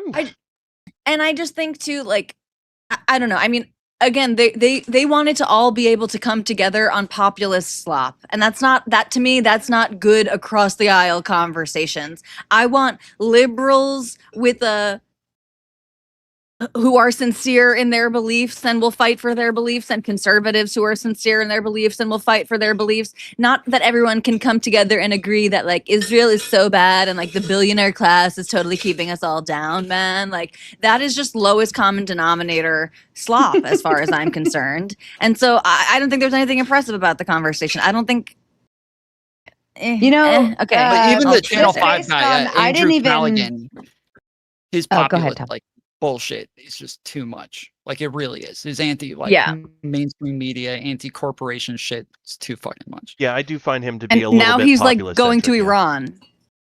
Now his Oh, newest project was that he went to Iran to see how the Iranians really feel about their government and their leaders. Well, Yeah. does anybody Callahan's the have one the that's going to bigger get to the bottom of question? Iran. Can you hear me? Yeah, Yeah, Sorry, yeah. yes, we're all just Oh, talking sorry. over each other. No, but please go, because I know Sarah. my chat said something about my mic, and now I'm like, oh, maybe it's out for No, you you guys sound too. great. But no, is anybody have that bigger question? Like, why is Hunter making the rounds? Because I know he was recently on Brian Shapiro's show, and then here he's doing this one. Like again, let's tap into that marketing 101. Why is he making the rounds? Ask the bigger question. Why is he trying to have good Hunter. conversations? Why is he trying to have this added exposure key after having, all of that bad exposure before? What is his goal? That once you don't figure think that it one could out, be genuine. You don't think it could No. be No, genuine? he talked about it. He said what it was. Like he said that like the fact that they made a big deal about him. They they made him like this huge name within Public enemy politics. number They one. made him somebody that everybody would want to talk about. And then now he has a massive platform because of them that he wants to use to talk about like drug addiction and to talk about like people going through hard times and getting canceled, getting like berated, which it is true. The Trump administration absolutely just nonstop lied about him, nonstop made up shit about him, never like literally did 6 years of investigations on him and could never find anything to charge him with. That was part of what it was they said he was doing. The Biden crime family was this massive fucking like cartel that was going on. They couldn't find a single fucking crime to ever charge him with throughout all of that. And so now it makes sense that like he would turn around and just use that platform to oppose them and to oppose what it was that they are saying, to oppose all the lies that they tell about people. Why not now? sooner? Why not a long time ago when all of this was happening? Because why? he just got because at the time he was literally going through court cases. So like he did say that like, hey, like I'm innocent, blah, blah, blah, but his lawyers aren't going to let him go around like on podcasts talking about his court cases at the time. I don't know. To some degree, This is too much like of a Lindsay Lohan, I'm sober now recovery system. Everybody, I'm amazing. Marketing 101, guys. Yeah, well, you don't think that someone Well, who's he had was their sober when that was reputation, happening. dragged through the mud for years and years might want to get out there and speak his truth. You don't believe what do you think his motivations are? Do you think he's going for political office or do you think he's just That's trying what to... I would gain That's what I attention. would dive into. See, I don't know enough in that realm of like where he could position himself, but that's to you little political analyst nerds out there. Go look into what would be a good position for him. What seat would suit him well, because that's what he's going for. Something. This isn't just I want to speak my truth. No, that's all fucking bullshit. He's going for something. We'll come back to this show in I don't know, next year or whatever, and see what Sarah happens. said, bookmark this. Bookmark this Wait, one. seriously, it's hard for you to believe that somebody who was like talked about all over mainstream media, all over podcasts, that it's hard for you to believe that they would want to tell their side of things. Not at this rate. No. What do you mean not at this rate? What does that mean? He's gone on multiple shows, right? I know he did Brian Shapiro. Now he's doing Nick Fuentes. Like, But to be he's fair, making the Sarah, rounds. that's how this is how Podcastistan works. It's literally the same group of people just passing each other off. It's like sometimes they don't even change the condom in between. They just like literally go around and hop on each other. Well, no. And so Hunter Biden is somebody that everybody had wanted to talk to for a really long time. true, but again, it's he had also tons not of court surprising. cases, and so Everyone now goes. that he's actually opening up. Well, and But everyone goes on these Tali- like tours. Everyone goes. You rarely see someone go out and give one interview, and that's how it works, right? Someone says, "Oh, so and so got Hunter. I want to get the Hunter interview." I agree with Tom. Lots of people would be interested. For what it's worth, both Hunter and Nick said in this interview. I don't know if you could really. It was a conversation, but both of them said in the conversation that neither of them are interested in running for office at all. Now, what we're supposed to make of that, I don't know, but. That was the best part of the conversation for me was both of them saying that President Trump said that. Didn't he say that like back on Oprah Winfrey I guess decades ago? Yeah, thank you. But isn't that what Podcastistan is marketing 101? The more I could get passed around and exposure to different platforms, the better it's going to be for me when I try to make a shift later. And then my name's already been out there, the foundation's being laid, and then I could strike when I need to and make what I want to happen because, he was so nice when he was here. Yeah. But like, look at all these because in Podcastistan, people only remember you for the last 3 streams you've done, right? And that's how it carries. They forget about all the other crazy stuff that happened before, and they only take you for the last 3 streams. I think it was like Destiny that said this, but even I could agree with that. Like, they forget. Our viewers have a very forgetful memory, and if it's not clippable, if it's not crazy, amazing, whatever, something off the wall, it's something that we all just forget. And that's what I would do if I was strategizing for a marketing plan of how to move my way back in. He's probably got 1 year strategy of getting back in there. All right, and I'll tell you, probably about a year from now. To the question, like he. Obviously, if somebody was smeared all over the place, let's just assume, okay? Let's just play pretend for a moment, and let's just assume you agree he was smeared all over the internet, all over mainstream media, all over politics. Like you had Republican leaders and Democrat leaders, let's say, just smearing a person. And while they're in the middle of litigation, their lawyers are saying, you're not allowed to talk about this. You're not allowed to say anything to anybody. You have to wait. And then over time, that all that gets cleared up, they're done, they're finished, they don't have any convictions or anything, and then now they want to be able to tell their side and kind of show that, like, because he's even written books in the past. He has 2 memoirs that I've read, like, that are really good. Like, but he wrote a memoir before he was even involved in all of it. That's how they got him on some of the charges they got him, is that he wrote about those situations in his book. The ones that had nothing to do with, again, the things that they were accusing him of. They got him on a gun charge, and they got him on a tax evasion charge. They didn't get him on any of the stuff that they accused him of. And so, yes, I think, like, can you not empathize with somebody, like, after being just smeared for so long? Again, assuming that that's the case. Yes, I can empathize with somebody being smeared for so long, Tom, but in other news, what is his goal? What does it matter? If he's not planning on running for office, if there's no jobs he's trying to pursue, there's nothing he's trying to change in the world, then why try to change your name out there? If your close circle of friends knows you and knows it was hogwash or this or that, or the people that you are around already know what the truth is or whatever, then what would it matter? Like, I'm going to go clear my name for what? For what? Well, no, What no, is no, the it's not just clearing future? his name. What is Again, what is the future goal? I said If it earlier. doesn't matter, if he's sitting pretty, I'm assuming he has income of some sorts, given who his father is and things going on. But if he's sitting pretty and everything's working anyways, why wouldn't feel the obligation to go out and clear my name if everything's already working the way I need it to work? I don't give a fuck, right? Like I would. Okay. As someone who, I definitely. But as how someone many? who, Okay, then how many podcasts do you have to do before your name's cleared, Tali? well, so here. You're talking to someone. I am anti-conspiratorial, so like maybe to my own detriment, where I might like miss true conspiracies, right? Because it's like hard for me to believe some of the stuff. But I think you can easily explain this by a sort of ego-driven desire to clear your name, which I can relate to. My biggest thing in the world is feeling misunderstood. You know, that's why I still have the conversation for the 178th time of how I'm not actually transphobic, because I believe myself not to be, right? And to feel misunderstood in that way can be like painful. That's A. And then B, I mean, we like to hear ourselves talk. Why are a lot of us talking? I'm on the internet because I like to hear myself talk. And so I think Hunter's got a little bit of that in him too. He's got, there's some narcissism in there for sure. And he does come across as like a used car salesman. And so even like, it could be still, God, he comes across as doesn't so have to be genuine. He's been through altruistic so and much. not be so nefarious. Maybe he wants to build reputation out there so that he can sell more books and sell more of his art. You know, he wants to be able to make the rest of his life a little better.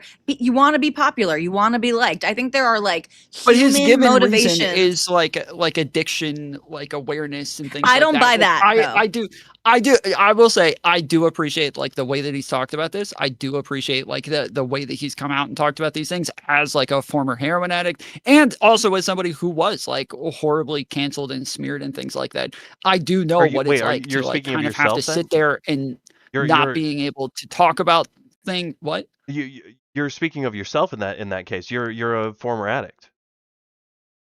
Yes, well, yeah, I'm a recovered heroin addict, and I'm saying that like I've appreciated the way that he's come out and talked about these things, and that he is talking about them. And then also I do know what it's like to be somebody who's like not able to talk about things while you're being smeared, while you're being canceled, not being able to kind of like come out and give like a whole truth. And then once like for me, once nobody gave a fuck is when I was able to kind of like say more about this shit. And it's like, it is hard because you know that like once, because nobody gives a shit anymore, people still have like a very different idea in their heads. So you still kind of like, it still sticks with you. It is like an ego sort of driven thing where like nobody likes being misunderstood. Nobody likes being thought of as something very different than who they are and what they are. And there was a massive fucking media campaign pushed after him and like towards him for 8 years in total, like starting with the Burisma scandal and then moving on to the laptop scandal, and then moving on to the gun charges and the IRS charges. Like the guy, he literally they had 4 separate investigations, just nonstop picking this guy's fucking life apart, trying to find some charges that they could finally put on him. Like it was hell. And he was talked about all day. He said that there for a 3-year period, he was the third most talked about person on CNN and Fox News behind Joe Biden and Donald Trump. He was the third most talked about person in that period on all of these mainstream media platforms. So yeah, I think like after a while, they've talked about him endlessly. It makes sense that he would try to have like at least a semi relevant voice in that conversation as well. So it seems as though we've all have differing opinions about Hunter Biden, and our relation to the person speaking might affect how we think of the conversation as being good or bad. Some people have reasons for mistrusting him for the various things that have been said about him and just his connection to a former president. Some people have a more personal connection to his struggles. Some people like the things that he says. Some people find it to be there's some sort of underlying motivation. And all of that can get in the way of making a good conversation, perhaps. What about the way that the conversation was moderated? I wanted to get into that a little bit with Tom. Tom, what do you think that Andrew could have done better to make that a better conversation? I just find Andrew kind of fucking obnoxious. Like, I enjoy his, all gas, no brakes sort of shit where he goes out and talks to people and gets like really funny clips with them and everything. But as far as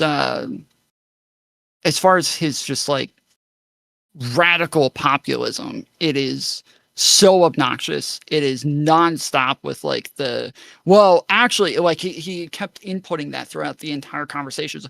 Actually, that's the media that's doing that. And it's the media who's actually pushing the narratives and brainwashing and indoctrinating. Yeah.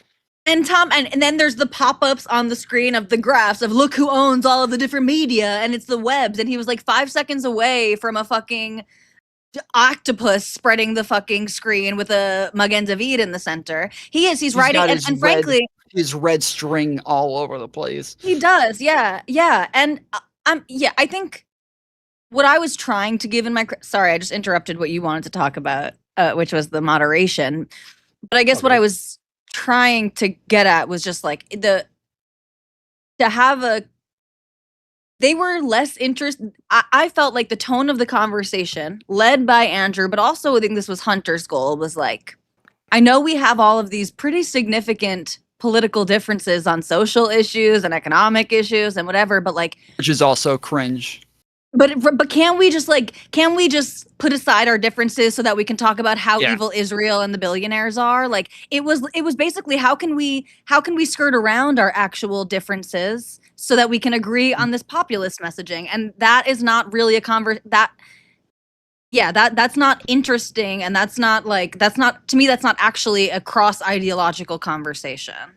Yeah, it's a little more of a horseshoe theory. Even on top of that. Well, he kept doing. It's not even that. It's literally just a totally dumbed down nothingness conversation where he would keep saying like, but we both want what's best for America, right? And so I think we agree on that, and that's what matters at the end of the day. And it's that fucking like Hitler wanted what was best for fucking Germany. Like, what does that mean? You agree with Hitler now, like because he wants what's best for his country? Like, that's so fucking stupid to just say, well, but we all want what's best. Literally everybody. Can't we all agree that we should drink water sometimes? Yeah, right. Well, not even that. It's not even that, because drinking water is actually a prescription. Saying that you want what's best is just a way of it's tautologically true. Categorizing your prescriptions, right? So when I'm saying that, Hitler wants what's best for Germany, what his prescriptions for what he actually wanted to do to achieve what he thought was good for Germany was absolute fucking bullshit and insanity and horrible, right? But to just be like, well, but guys, we both want what's best for Germany, so that's what matters at the end of the day. It's absolutely fucking asinine. He's sitting across from a fucking neo-Nazi being like, but we both want what's best, right? That's all that matters at the end of the day, right? Don't we both care about America? See, that's what makes me believe even more. It's just some kind of exposure piece. There's something coming down the line, and I'm gonna call it here right now. Keep your eyes out. Well, we'll put a pin in that to see if we can come back, and maybe we'll. How about this official prediction, Sarah? For 1,000 Griftcoin to your creator stock, what do you think Hunter Biden is trying to do here? What's he positioning for? I think there's there's some type of office up the line or some type of position that he wants to take, but he can't take it while his name is still on the rough edge, right? He knows. And so within the next year, maybe 2 at the very, very most, because that's when we're riding in again. But I would assume that I would assume that within the next year, we would know what he would want to run for. But I think he's trying to clean his name up. And I think he's trying to start planting his seeds now. Like, I didn't even see the interview, and I could tell if he's sitting with Nick Fuentes. He's sitting with Nick Fuentes and having this conversation. That's fucking weird. Okay, and I think that there's something that's coming further down the line that they're both involved in, because I think Nick even said he didn't want to run for office either or something. But he he was supportive of somebody else doing it, but he won't put their name on it. But I feel like if that's what you want to do, talking to Nick Fuentes and like talking to Candace Owens, especially in the current like political environment, those are the last people that you would want to fucking talk to. No, Those are the but Hunter Tom, but Biden he's and not. Nick Fuentes, like they're both. No, but Tom, he's not taking. I hear you, and like I agree in your assessment, which is that the average American, right, the average person who's going to go to the polls is doesn't know about Candace Owens and Nick Fuentes, or would be turned off by what. No, they would no. That's not what I'm out. saying. Yes, that part. Yes. Sure. Yeah. No. Right. So I'm completely with you in your assessment there, but I think he's bought into the populism.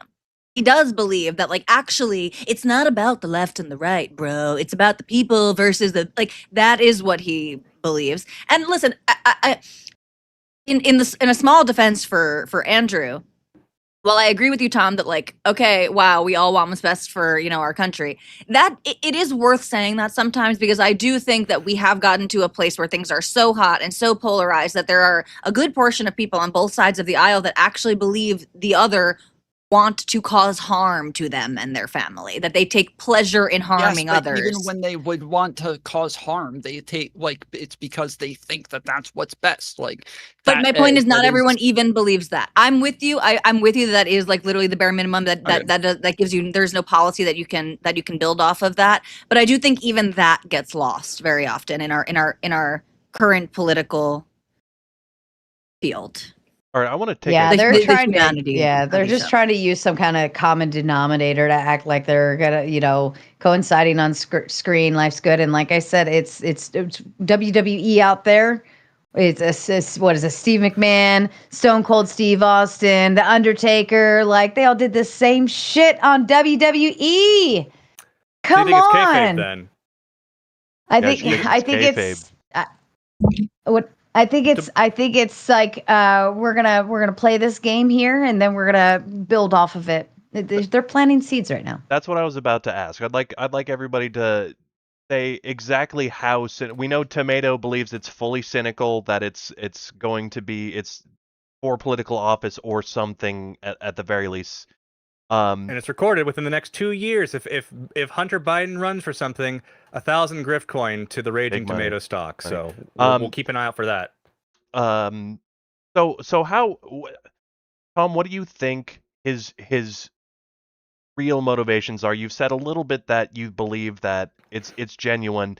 Do you think it's more about defending his personal perspective?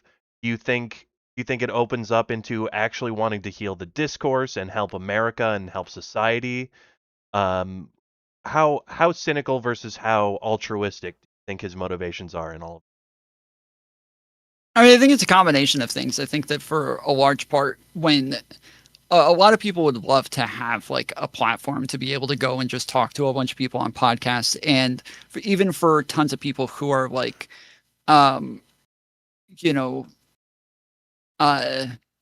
sons and daughters of politicians and things like that. The majority of them wouldn't be able to just go on podcasts and have conversations with the most prominent voices online, because nobody gives a fuck what they would have to say. But because Hunter Biden was kind of put up as this like, main evildoer on the left, the main bad guy that needed to be gone after for such a long period of time. I think that a large part of it is like ego driven, and that he wants to clear his own name. And then I also think a large part of it is that he does just have things to say. The motherfucker talks. He talks and talks and talks. And so I think that he just has a lot to say, and he wants to be able to be heard. He wants to have his voice as part of the conversation.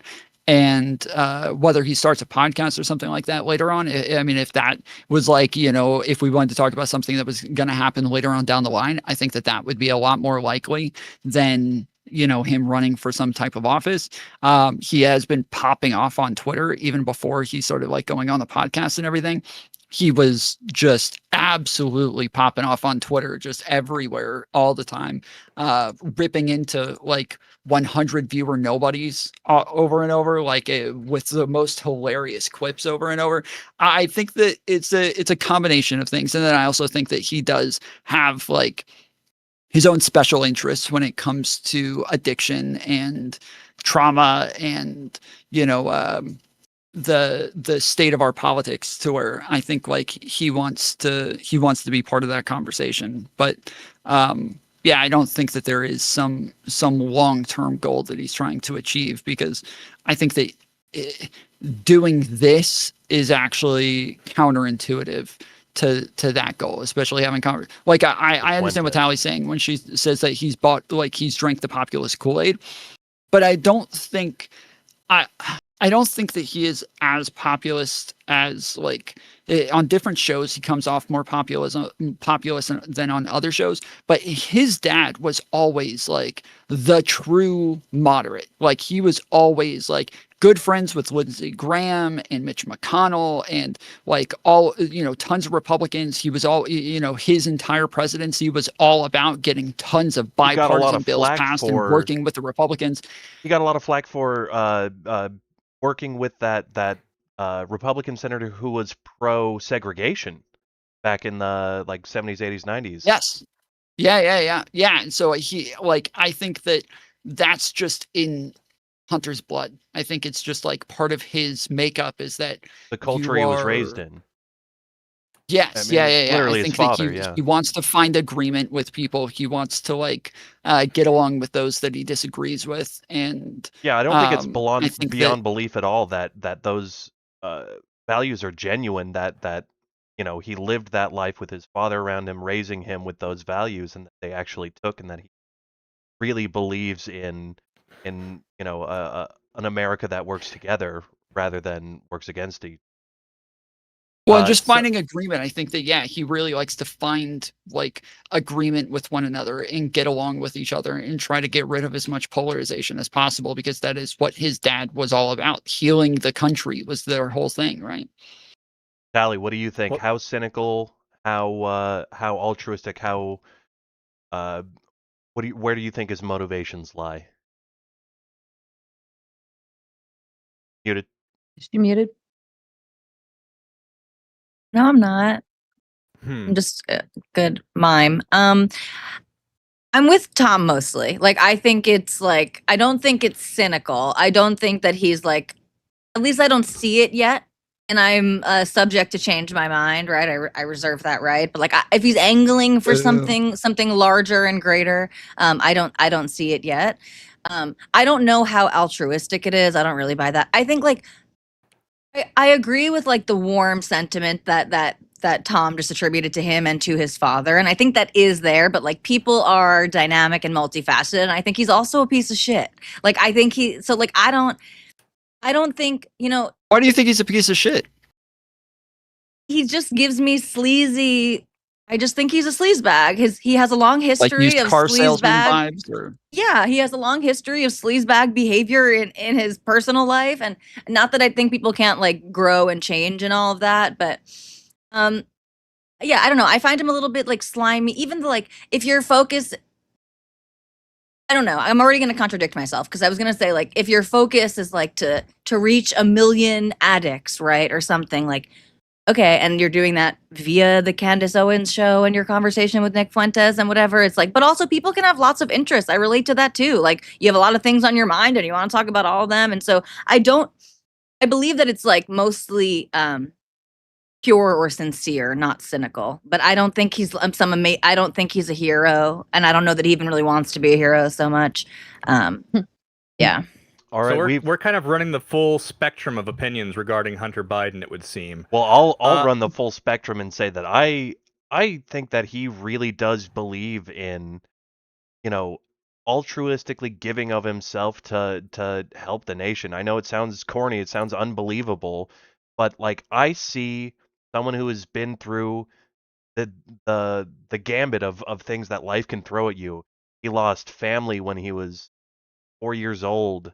You know, he lost his mother and siblings, and No, And he didn't just lose them. He literally, like, a He was- car tipped over. he was in And that him car. and his brother, they literally were in there for over an hour with their dead mom and dead newborn fucking baby sister Yeah. as like 5 and 6-year-olds in there for a fucking hour while they had to use the jaws of life to fucking pry this car open with their mom dead next to them for a fucking hour. Like, that is, I can't imagine the amount of trauma that would come with that shit.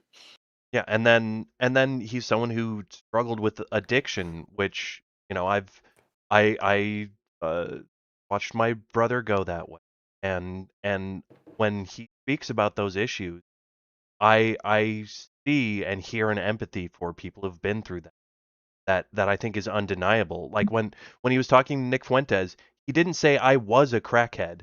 He said I am a crackhead. And that's something you hear from people who've been through recovery. And I went to some of those meetings with my brother, and that's the language and of someone who's been through it and who has actually done the work to dig himself out from it. And I hear that when he speaks, and I hear the values of his father of wanting to create a better America, and I really believe in him, and I don't. If he does run for office, I think it will be because he thinks that there's no other reason. I don't think he wants to. I think he's been dragged through the mud, and I think he understands that he's politically toxic, and that, you know, he would rather keep himself out of that position of power and personal privilege to help things rather than gain that thing. So I'm fully in the altruistic. Like, he inspires me. I think he's fantastic. But you know, fuck it. I understand why people don't want to believe in that in the world we live in. Jesus, like, you know, he does come off as a grimy used car salesman, but I think that is just like the dirt of and grime of a real life that he's been through things, and you know, he's not as polished as Newsom comes across. Um, some things in the chat from Newsom Azahaya. also comes across like a used car Way more so, salesman. I think. Yeah. Fair. Yeah. In chat, we've got Azai saying, I think the bigger thing here is these are big figures in the public eye, and the fact that he's reaching across the aisle to talk to one of the most radicalized people's impressive. How are we going to find unity and bring the temperature down if we don't have people like that? Well, to Tom's point, though, I mean, if countering the polarization rather in our society is a noble goal and one worth pursuing. But if all you can do to get there is seek vacuous, empty agreement on empty statements, it doesn't really seem like how do we actually how would we pursue a conversation with two opposed figures such as this and make it good and worthwhile? Sarah, I'm kind of curious what your opinion would be if you were tasked with moderating this conversation. You've got Hunter Biden and Nick Fuentes. They're going to be on your show. How do you make that a good conversation? What would you be satisfied with? A meaningful conversation. Well, I don't. yeah, I was wondering if that would be your answer. Just I don't think we're getting there. Right, I don't. I mean, you know, there's no clips that come from that. There's no advertising, there's no marketing there, there's no capitalism there. Like, there's nothing that's coming from that if they're nice to each other. Or I could market it as like the gayest conversation known to man, maybe. I don't know. We could go there. I mean, but seriously though, I think I would have some questions prompted that would push a little more controversy between them in places that I would know, or I would look into and research it and would know, like, this would push a button, especially if the other stood here and you stood here and the other one did this. What do you think about them doing that? And what do you think about, you know, I would kind of turn them inward towards each other versus to the people, if that makes sense. Because I would like, why are you going to waste a perfect opportunity to have a real discussion and have some heat and have some argumentation and have disagreement, like, just to have them be nice to each other and sit there and stroke? I mean, that's all echo chambery. Now, there were some points of contention. Hunter did confront him about some racist statements that he's made, as well as some of his other controversial opinions.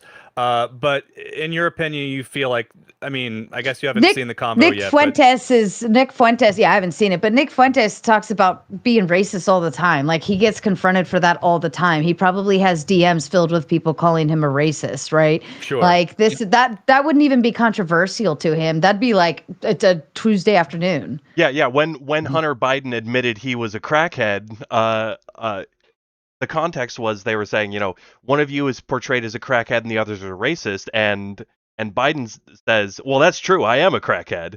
And Fuentes says, well, it's kind of true, I am a little bit of a racist. I think there's certainly a lot of that conversation that was a little bit vacuous, a little bit of, two people from ends trying to say vacuous truths that aren't, but I think there was some substance to it, and I would recommend people watch it.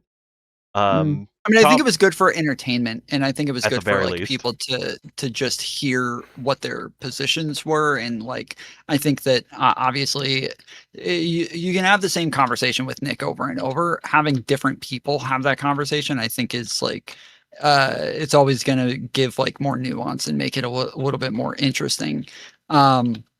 But I don't think that there's like ever going to be a whole lot that actually comes from talking to somebody like Nick Fuentes.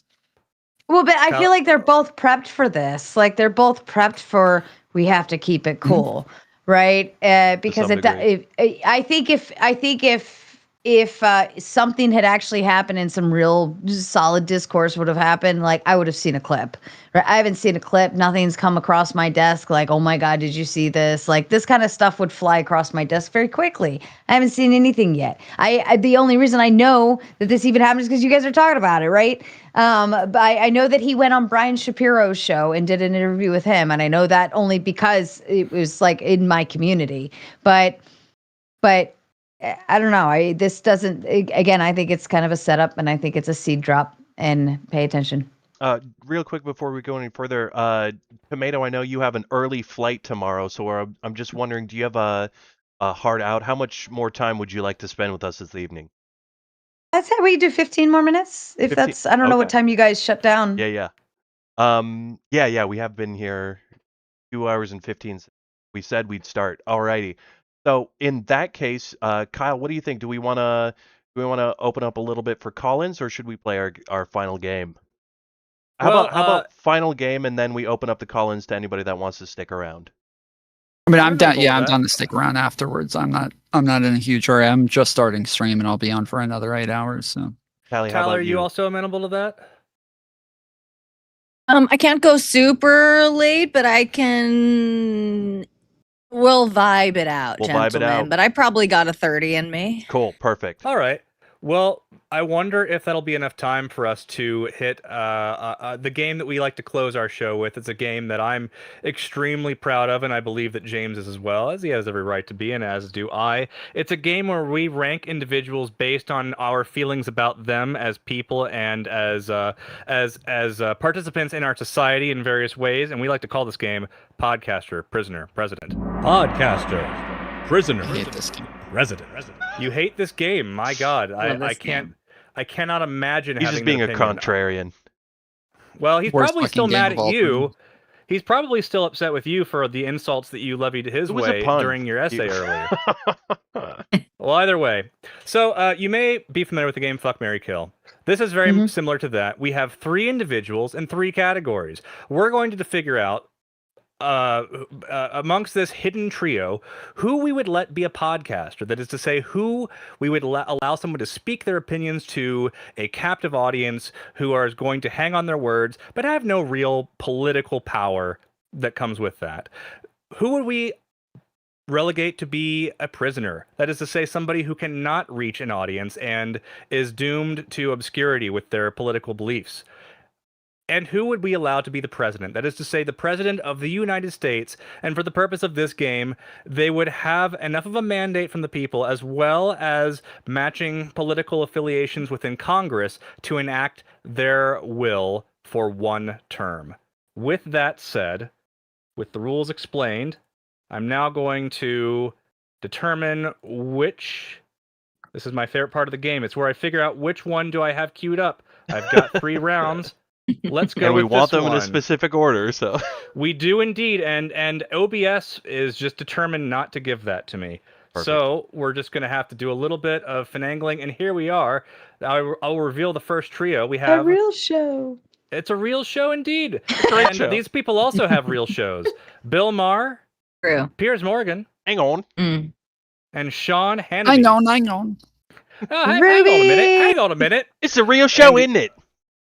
It always devolves into just Cockney whenever we do a Piers Morgan impression, even if it starts strong. With these 3 gentlemen, how would we sort them as how we feel about their ability to run a conversation? Tomato, as our first time guest, we'll give you the honor. Which one of these would you make a podcaster? Which would you make a prisoner? And who would you make president from these 3? I'm kind of running on the I don't knows right now. I know Bill Mayer's Mayer's name. Like Mar. I've seen his Mar. I've seen his face. I know his name. Same thing with Sean Hannity. Seen his face, know his name, but I don't know what they do. Okay. Well, Wow. Sarah, Bill you Maher- are a true normie. That's A incredible. little bit. That's a little bit normie coded. Well, so to give you a brief, Bill Maher is typically leans left. He's but from the as- person where if they had done anything interesting, she would have heard about it. Sure. Kind of true Uh, on Bill Maher. For like the most interesting thing he's done is just kind of kowtow towards the right in a Well, I'll say a James. pathetic way. Don't make me throughout- roll my eyes so hard. Bill has a storied career. You don't get to where all he's ever done in his life. No, is I just said kowtow to that's the the most right. he's done in the last like decade. I think that Bill Maher's had a long career of just being kind of an asshole, regardless of how you feel about his political takes. I mean, that's kind of how I've always felt. Like, Ugh. even when he says something I agree with, I'm like, God, what a dick, though. Just what Let me ask you He's a this way, because comedian. I, you guys I a bunch don't- of pussies? I won't. mean I he's won't a waste dick? your time. I know I live under a rock on some things. I'm very uncultured in that way. What are the political leanings of Bill and the political He's leanings an of anti-woke. Sean? Bill is an anti-woke liberal. Liberal. Sean Hannity is like a MAGA conservative. Okay, I'll take Sean for president, Bill for prisoner, and leave Piers as a podcaster since I already know that he does that That pretty would have okay. been my guess. That would have been my guess. Okay, Alrighty. that's the only way I can make the determination at this rate. No worries. Yeah, any criteria is perfectly fine for determining who goes where. But to the rest of us, how would we sort Piers, Sean, and Bill? Well, I have nothing. I don't have any strong negative feelings towards Sean Hannity. In fact, I probably have more strong negative feelings towards Piers Morgan. However, I do think he's kind of earned that podcast spot. Okay. Sean Hannity has a podcast too, and it's not nearly as successful as Piers Morgan. So I think he probably does deserve his podcaster spot. Obviously, Bill Maher is my president, which means Sean Hannity unfortunately has to go to prison. Nothing against you, Sean, but He's a hack and time he has deserves come. it. All right. Yeah. So Piers gets to keep his podcaster. Oh, hang on. Hang on Self a the minute. prisoner. I accidentally gave. Hang on. Hang on a minute. I do. That is fun. All right. So a little bit of difference, but some commonality with Piers Morgan getting to keep his podcast. Tom, how do you feel about these 3? I hate all of them. I hate all of you guys. Jesus. Fuck. I literally, I don't. Yep. Fuck. This should be You gotta, easy for you. yeah. You gotta give it to Bill. You gotta Tom, give it you're to like Bill. yeah. You don't even. Bill, I guess, would be the I'm about to president. lose No, my I think fucking he's shit. no, he's It would fucking be like a cringe Clinton all the fucking presidency. time, dude. He does this like he does this. You guys bullshit are like, where he yeah, acts like, Platner. "Oh, the Democrats like, yeah, really even were Hitler. gonna-" If it's against, if Hitler was against Trump, I would have to vote for Hitler. But Bill Maher as president, Listen, he's really a dick, and so that's where I Sure, draw sure, my sure. line. No. I He's don't have rude. a problem with him being a dick. I just don't like him. Like he's like to me, he's like somebody who like is so anti woke that he tries to like he'll call things woke or call things too far left that he just totally misunderstands and has like no idea about. But like I would obviously, yes, Bill Maher would be the fucking president. Sean My president. Sean Hannity would be the prisoner, and Piers Morgan would be the podcaster. All right. So keeping from the previous run with Tali, looks like everybody's going to fall into the same categories. So a little bit of common ground there, but ultimately, it seems as though if we're making it democratic, it seems as though Sean would be in prison and Bill would have the presidential office.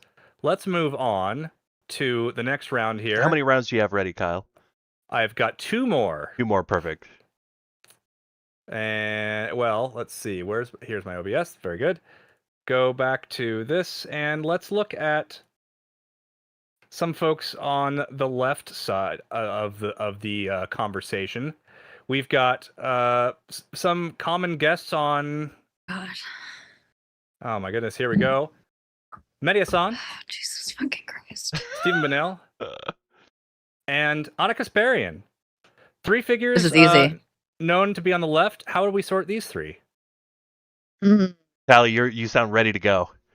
Yeah, obviously. This is easy for me as well. Stephen Bennell is my president. Ooh. Okay. Mehdi Hasan is going to jail, and Anna can keep the Young Turks running. Ooh. Mehdi Hasan to prison over Kasparian. Okay. Yes. You think he's too populist, too hold far on. left? Who is Well, Mehdi? Mehdi's just like more of a terrorist than Anna. Anna's like the white woman who loves the terrorist, but Mehdi's like the actual terrorist. Oh, God. If you're not familiar with Mehdi is a former MSNBC journalist who eventually broke off and did his own thing. He now runs Zateo News. He's a left-leaning Former journalist. Islamist. Yeah. He's a former okay. Islamist, according to you. This is open knowledge. He was like Islamist is a virulently pretty anti-gay charged and term. everything. Oh, wow. I had no idea about that. But he was. It fits. It's a strong term. Terrorist is more of a stretch than to call him an Islamist. Okay. I will look into that. Yeah. I will look into that. I mean, I would do the same thing, just switch Mehdi and Anna. Anna is definitely going to prison. I'm okay with that too. 100%. Just so you know, I also feel Okay. comfortable putting Anna in prison.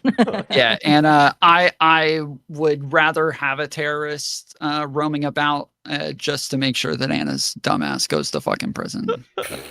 So even if he was still why do you guys hate Anna? She's a dumb fuck. She's one of the dumbest motherfuckers that is there. Her brain, She's not literally, even I dumb, think which is why I hate Israel her more. fell like a piano in a cartoon from a tall building onto her head and just absolutely broke her fucking brain. Oh, Lord.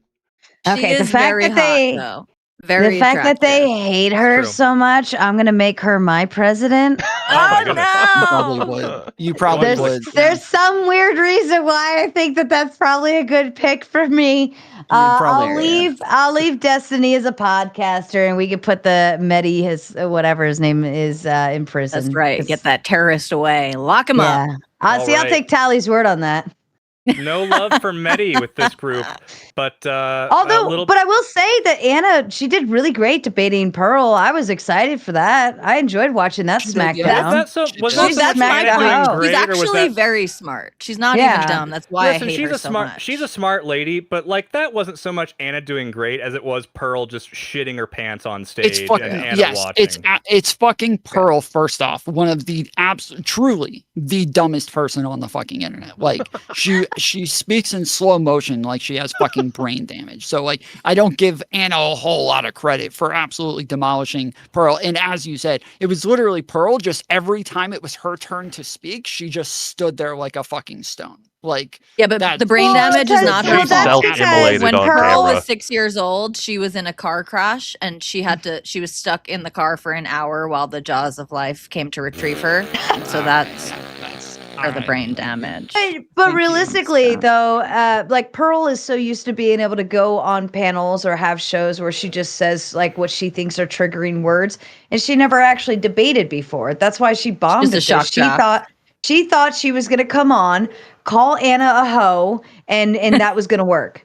And it's like, that Pearl's shit been in doesn't tons of work in debates. debate. I've debated Pearl before, but Pearl's been in tons of debate. Literally, her entire show was her having on a bunch of fucking hoes and having on blue pill people and trying to debate them the entire time. That's her. Yeah, That's her but whole she thing. wasn't actually debating them. All she's doing is shock jock. Like even in more recent months, like she went on a panel, Team Fatties and Ilkhan Ali's, like on their panel, and just started saying as much race bait shit as she possibly could. That's what I fought with the her whole. over. Yeah, it just dismantles the whole panel, and then she just walks away like, "Look, I took a win because they can't even settle themselves to have a conversation." And then there is no debate with her. It's just shock jock, Bad faith, yeah. bait material, Yep. and Rage bait. it's bullshit.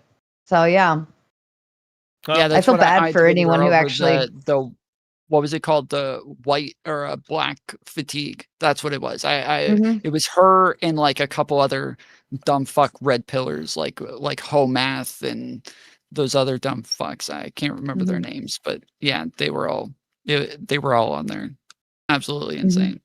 Yep. Yeah, pretty embarrassing. But yes, shout out to Anna Kasparian for keeping a straight face the whole time, I suppose. Last round here of Podcaster Prisoner President, and you'll be glad to know that I prepped it while we were talking, so there's no time to be wasted. Real finding it. show. Indeed. Let's look at our first person, Ben Shapiro. In the middle, we've got Ugh. Jordan Peterson. We're looking at some rightward folks. And our third person in the trio is Anna Kasparian. So, with our three individuals on the right side of the political persuasion, how do we sort these three? Isn't Jordan Peterson like brain dead right now? Like shit's happening to him. Still an He upgrade might from be in Trump. a bad situation. Yeah. He may be in a coma. He might be addicted to sleep at this point, unfortunately. But best wishes to him, and all affections to his loved ones and his family and all that. But if we're judging him as a participant in these conversations, how do we feel that we would sort him? Who's going first? I'll keep Anna in the Easy for me. president's spot. I'll throw Okay. Ben in the prisoner position and let Oh, Jordan, boy. if he's asleep all the time and he ain't talking, make him the fucking podcaster. I don't care.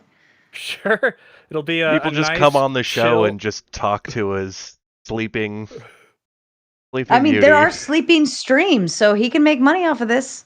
There we go. This could work. That is a useful avenue for somebody who has to sleep his all the time. Do a sleep Amaranth stream. streams. There we go. Yeah.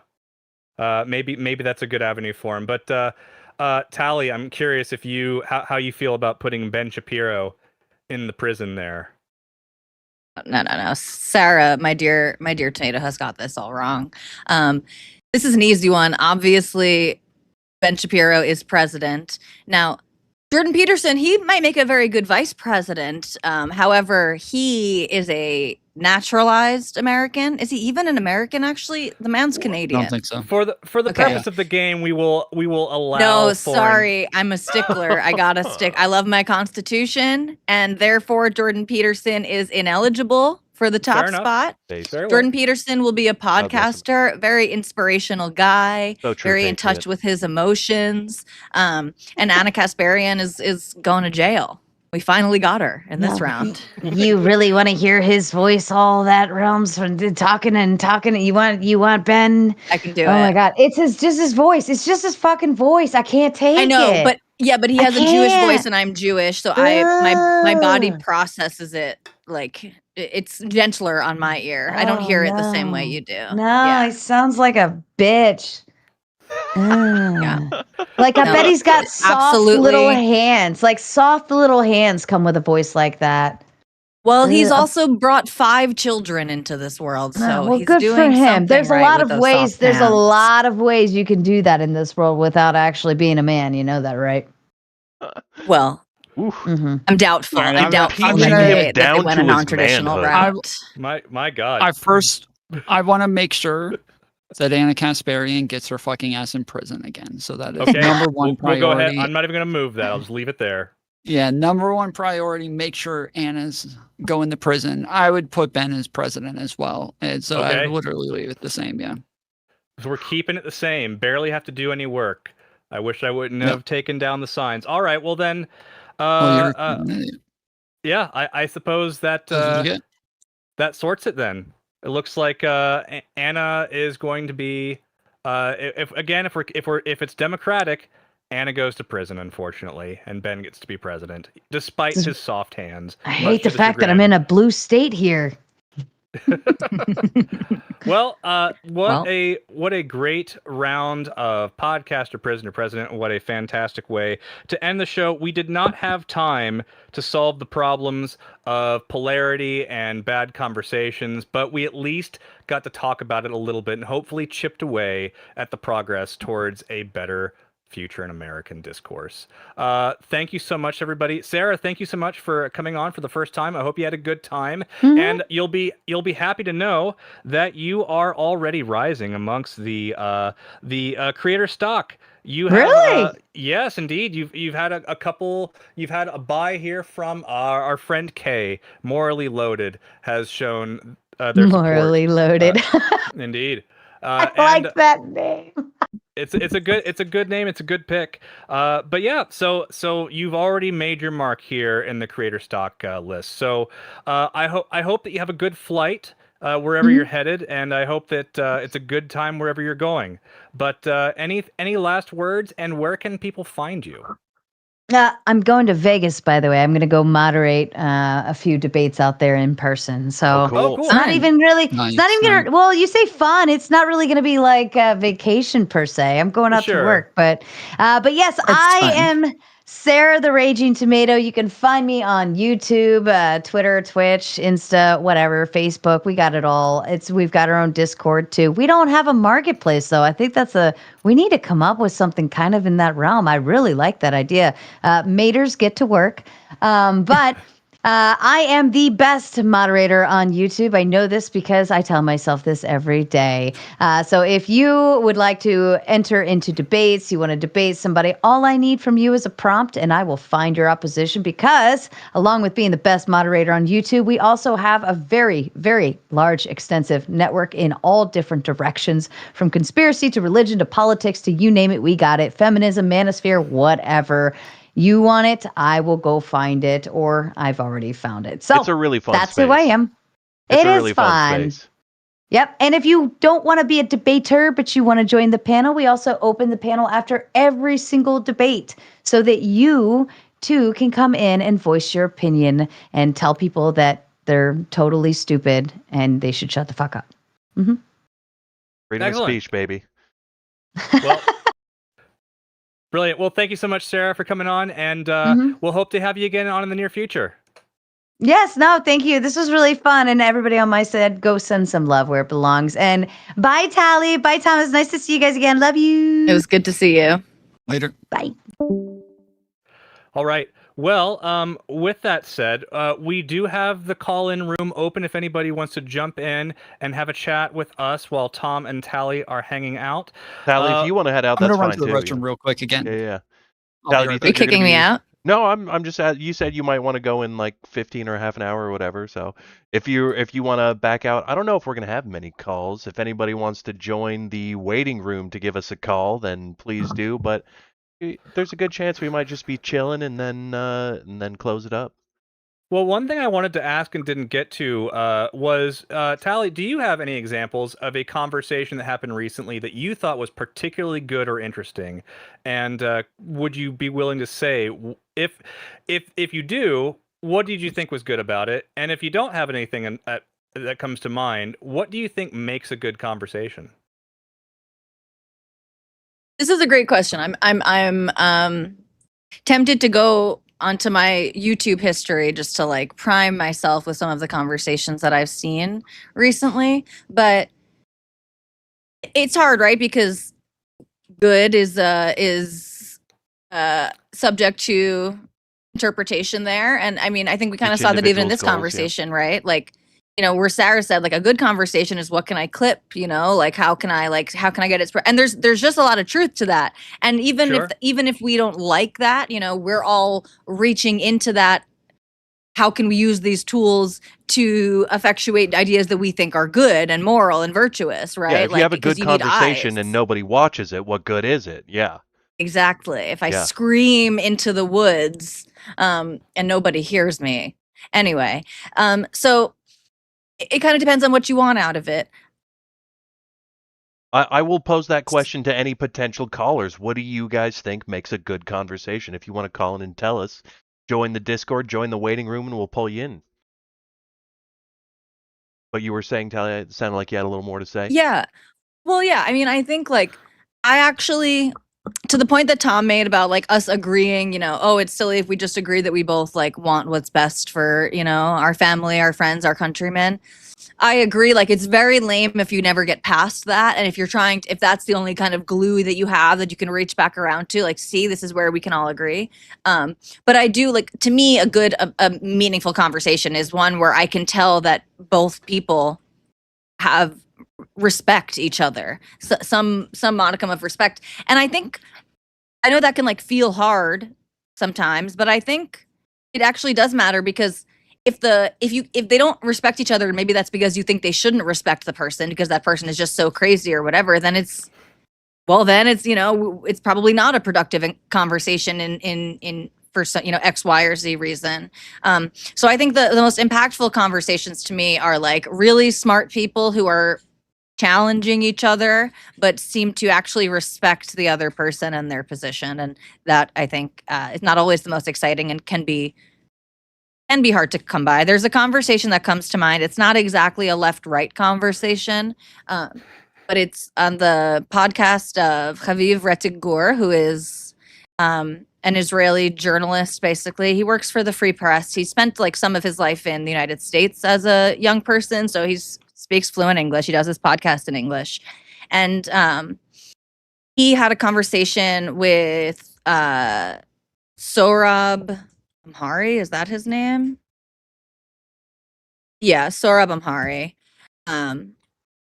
They had a conversation about Israel and the Israel-Palestine genocide, all of this, or whatever. And it was a contentious conversation.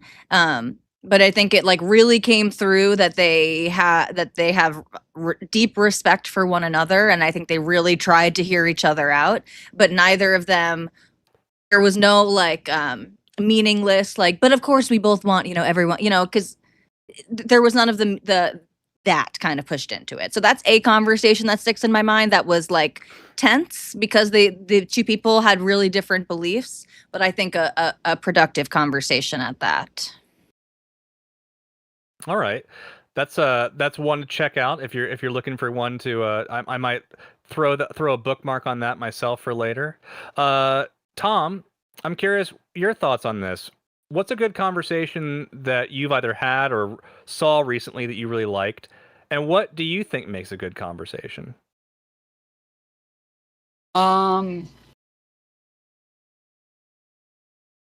Geez, I just made the screen so fucking bright. Sorry. It is noticeably brighter.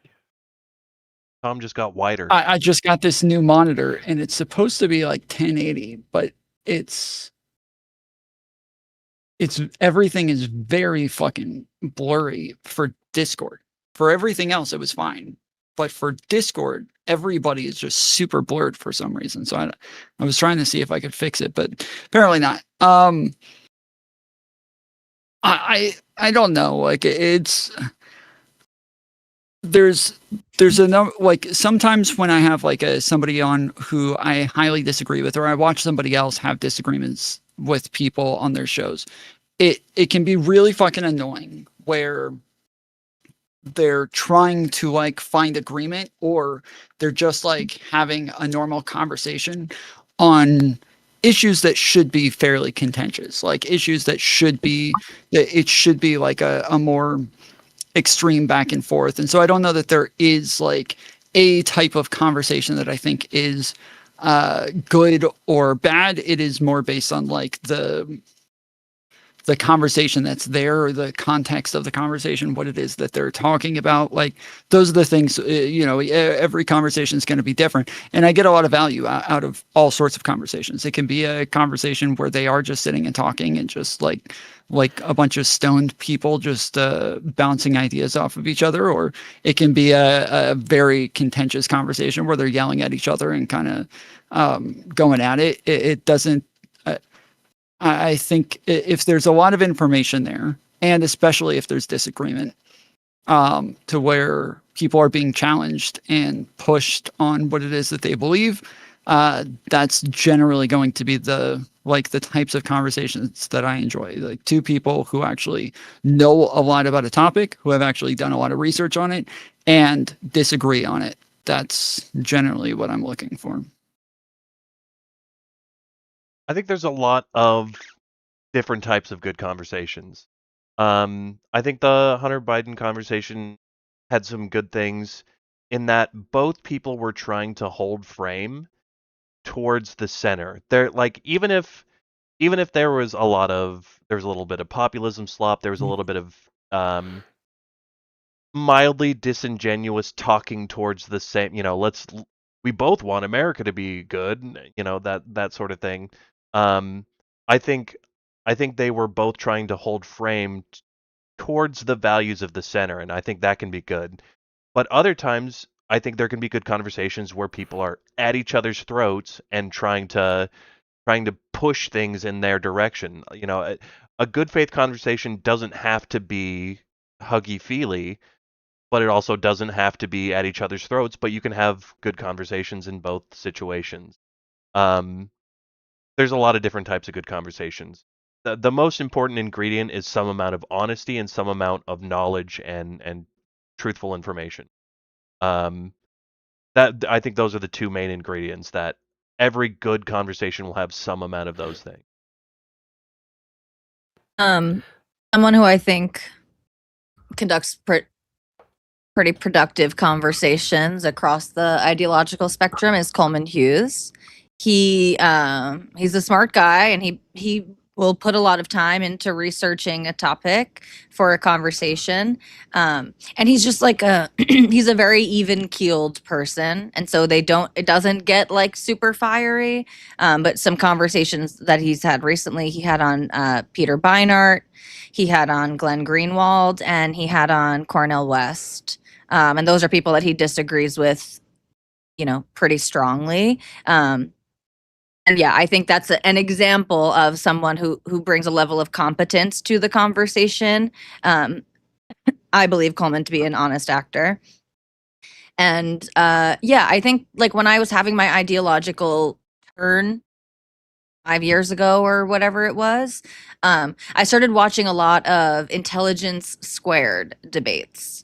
And I found a lot of value from that. I think sort of like what Tom was saying. These were like typically like topics that I found interesting that maybe I had like a strong feeling about, but I didn't have a lot of knowledge on. I typically didn't know who the debaters were. They weren't like some like famous personality or like broad commentary, commentator. But they were like, very knowledgeable. And I like a debate where like each time one side speaks, I feel compelled toward their position, when both sides are so competent that like I need to hear the whole thing out, and I'm kind of going back and forth as I'm listening, or I end the debate really agreeing more with one side, but that one point that the other person made, it's like, Really well, we have not sticking in you. explained that enough. Yeah, and right.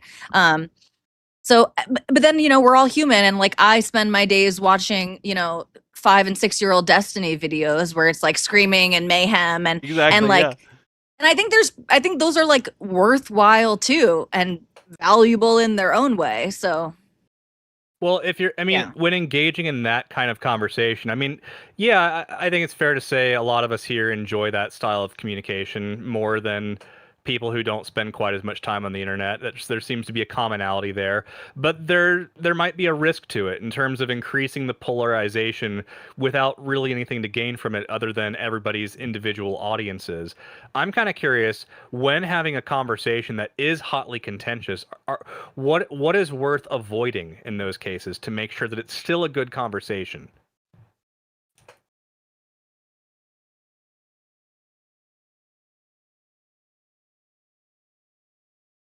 going Name off. calling.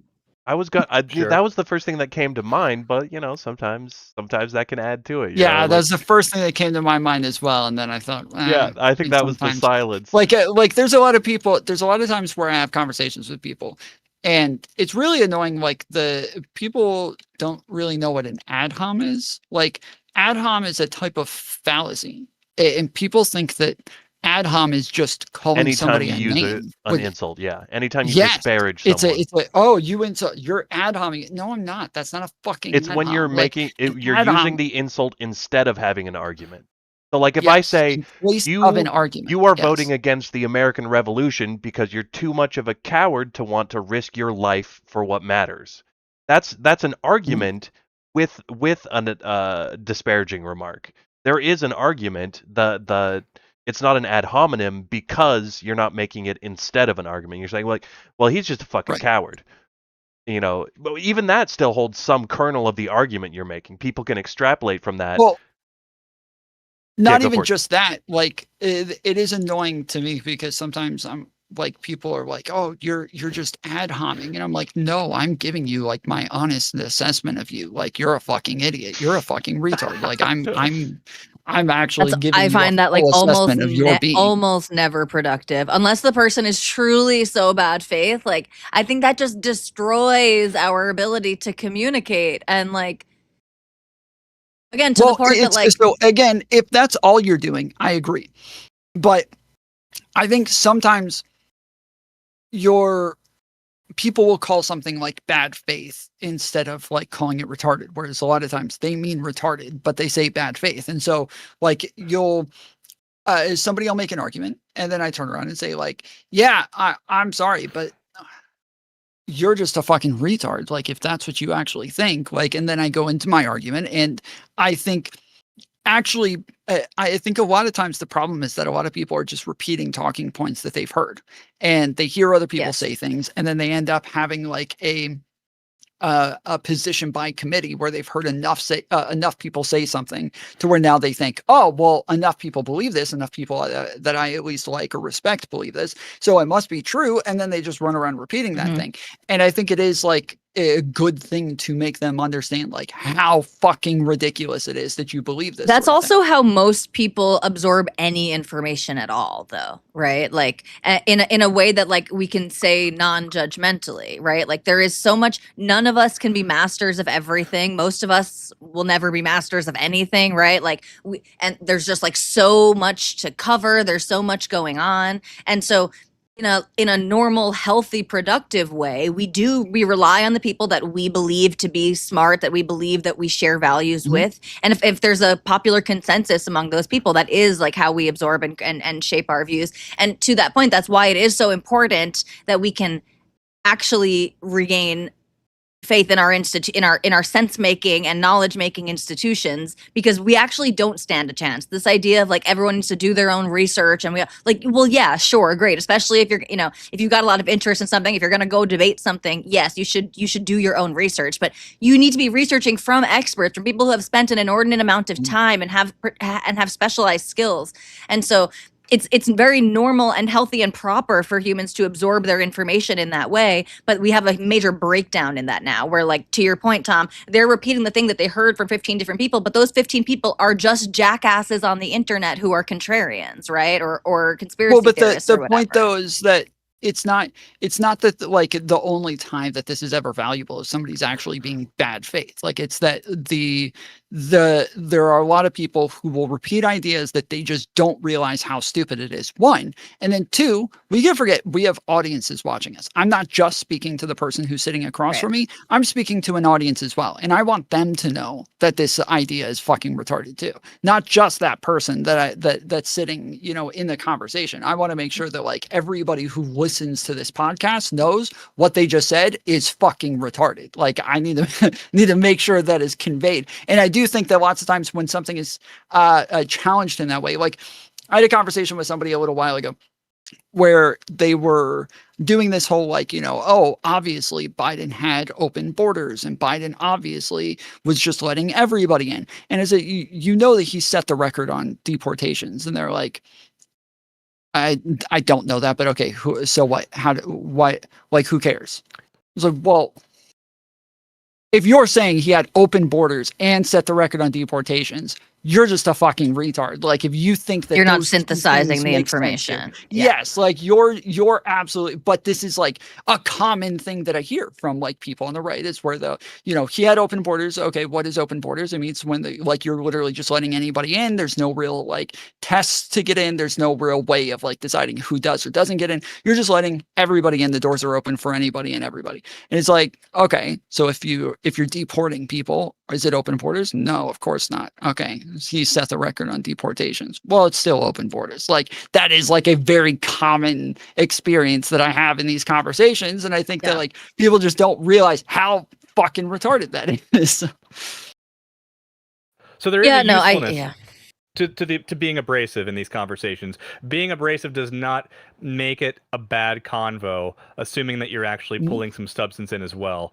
It's funny. I think that a lot of people, whether you call them, I don't know if layperson, I'm a layperson basically, but people who don't enjoy debates, people who don't enjoy contentious conversation, think that a good conversation need have lots of agreement. Maybe like the Hunter Fuentes convo, where they were coming together to agree on things that are kind of obvious things to agree on. And it seems as though we don't agree on this panel. We kind of like the spice. We like the contentiousness.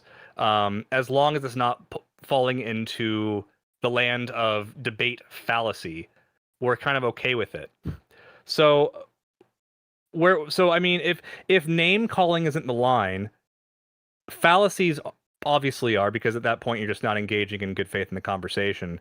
Can you think of something that just annoys you when people come to a conversation with a particular tactic or idea? What bothers you beyond just like calling it? I know that Tom said, misattributing an ad hominem is really obnoxious. What's something else that really annoys us? I'll give one. I get annoyed when people are so keen on winning the conversation that they feel the need to take control over it completely and don't give space to their opponents. There have been conversations that I've watched with people who I felt were even kind of bad faith in their arguments, who still made room for other people to talk. And that to me is just bad content. I think that if we're all coming together with the collective pursuit of making interesting things to watch on the internet, one of the worst things that you can do is just completely dominate the conversation. Unless, I guess at that point, you're just trying to play up to your own individual audience. And maybe if I had more of an individual audience, I would feel differently. But as someone who likes to watch conversations, I come away from those, even if I agree with the person who is doing the railroading, I feel kind of I feel like I got a little bit of debate blue balls. I wanted something a little more substantive from both sides of the argument, and when people don't leave that room, I find it deeply dissatisfying. This is a very common thing on TikTok debates, like insanely common on TikTok debates, where the right and the left both do this, where they'll have a host, they're either a right winger or a left winger, then they bring on like 4 or 5 of their friends. And then they all sit there waiting for somebody to come on, and they'll bring on one person at a time. And then all of them just like immediately jump on this person and try to railroad them the entire time and laugh at them and mute them. And like, it's just it is a constant thing it's a part of the culture on TikTok where like, yes, there is it's rare that there's actually a conversation to be had.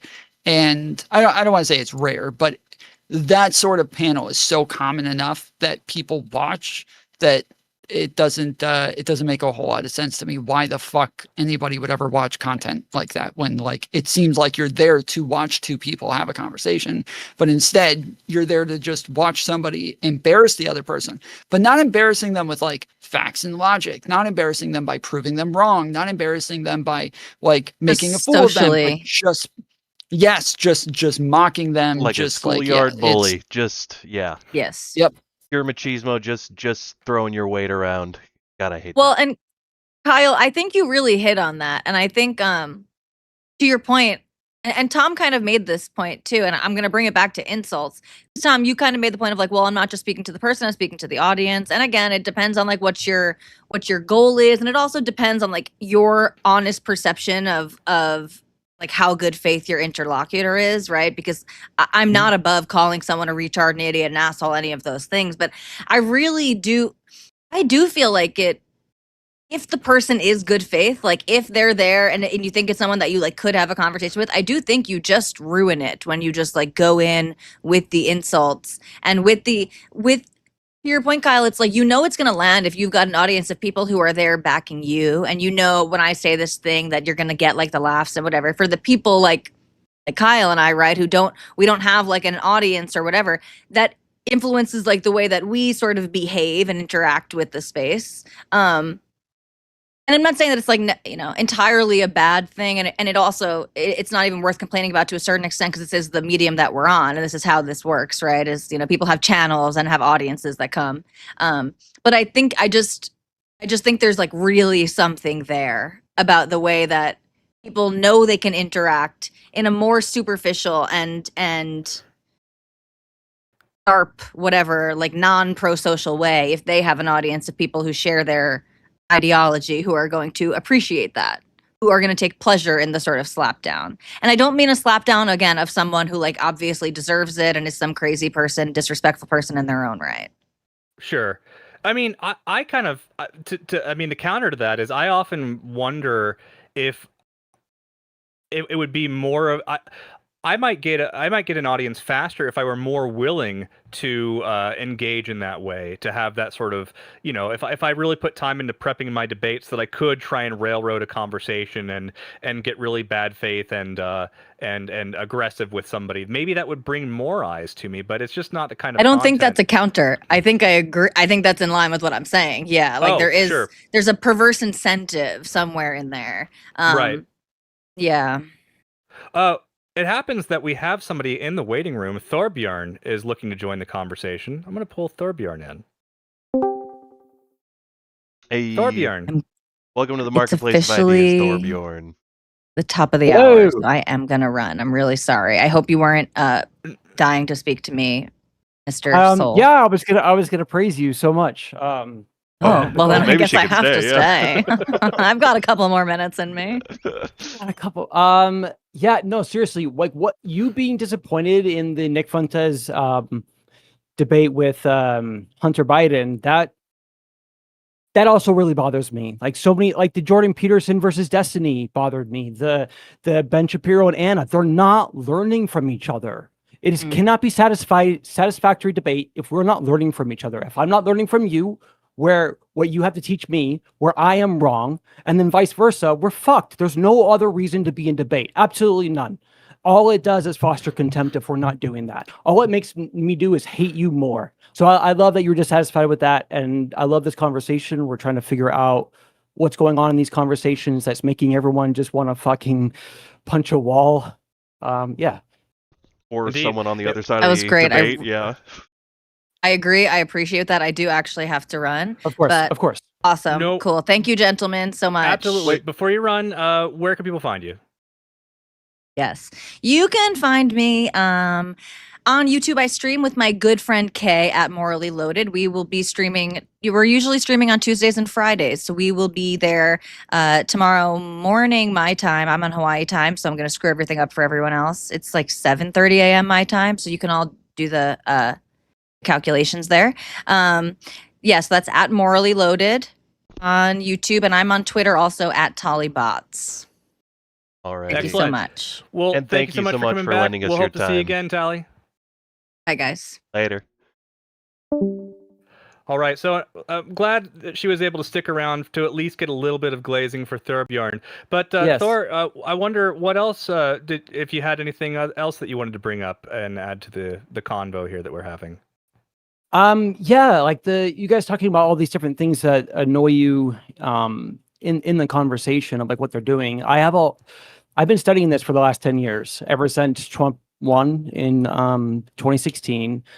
I was on the left. I voted for Barack Obama, and I said I have to be missing something. And I started finally listening to politics at all, and I started listening to the right instead of I would have been Antifa, I would have doubled down and went left. And ever since then, I'm just seeing like just so many times in conversations, not just political debates, debates inside of like team games like Overwatch, or inside of interpersonal relationships.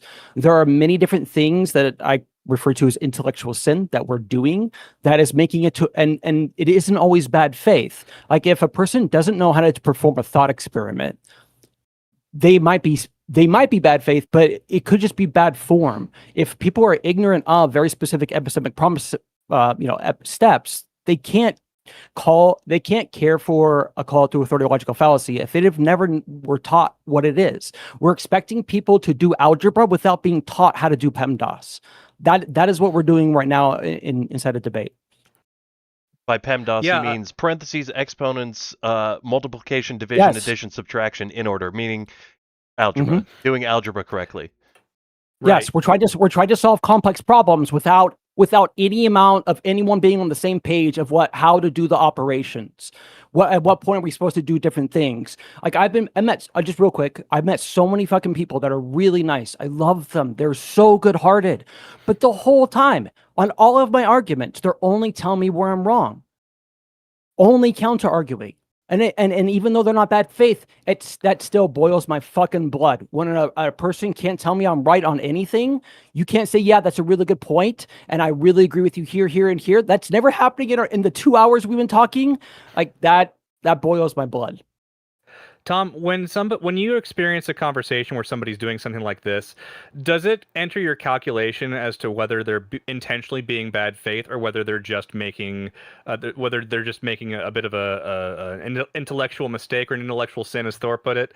Does that enter in your mind as you determine how you're going to respond, whether you calling them out for being retarded, or maybe having a softer approach? Or do you think it's important to, no matter what the motivation is, to disown and disavow that statement with the same fervor? It depends. It's hard to say strictly. I had a conversation recently where the person that I was talking to, I went in, we had a prompt, and then the person that we were debating is the person who's making the argument of the prompt, right? They're saying this is this, that's that, right? And they did not actually prep for the debate that was given to us. They didn't actually prep for the prompt that was given to us, and totally came with a very different idea of what it was that they wanted to argue. Where we have this systemic prompt that we're given, where it's okay, we have to argue is all of the left this thing, and instead they wanted to just show that some people on the left qualify as that thing, right? And so throughout the conversation, I keep explaining to this person, I'm like, yeah, that doesn't equal what it is we're talking about. This is how you would have to make this argument, and I will go ahead and kind of map it out for them and show them the structure of how they would make the argument that would actually give them the outcome that they're trying to get to. And they just continue making the same argument anyways, and just continue down the same exact path anyways, and just totally ignore the information that I'm giving them. And it's hard to tell if it's for them just an optics loaded thing, where it's I want to call the left this thing, so I'm just coming up with some way, some reason, some optically beneficial way to categorize the left as X, or if they're actually just misunderstanding how to go through the logical thought process of getting from A to B. I don't know. It's really hard sometimes to tell, because I do know that when I was a conservative, I would make a ton of arguments and I would repeat talking points, and a lot of times those talking points literally did not engage with the question that was given to us, but it was something that we repeated anyways, and because we heard everybody else repeating it. And I don't know that I really grasped that I was wrong. I think somewhere in the back of my head when I was challenged on it and we would run down like the talking points, I would realize that I was wrong. But I always had faith that there are people who are smarter than me who are repeating this anyways. So they know the arguments. I'm just coming short on like actually having enough information to argue this effectively. Whereas the people who are smarter than me, they're saying this, so it has to be true. And so I just wonder if a lot of times like people are doubling down only because they have faith that it's true, regardless of whether or not they're able to make that argument themselves. Yeah, I mean, and there's so many problems here with just how groups work. Most groups, it just seems like the congregation is, it's just, it could be all viewed just through a Catholic church. All the congregation, they don't do any of the thinking.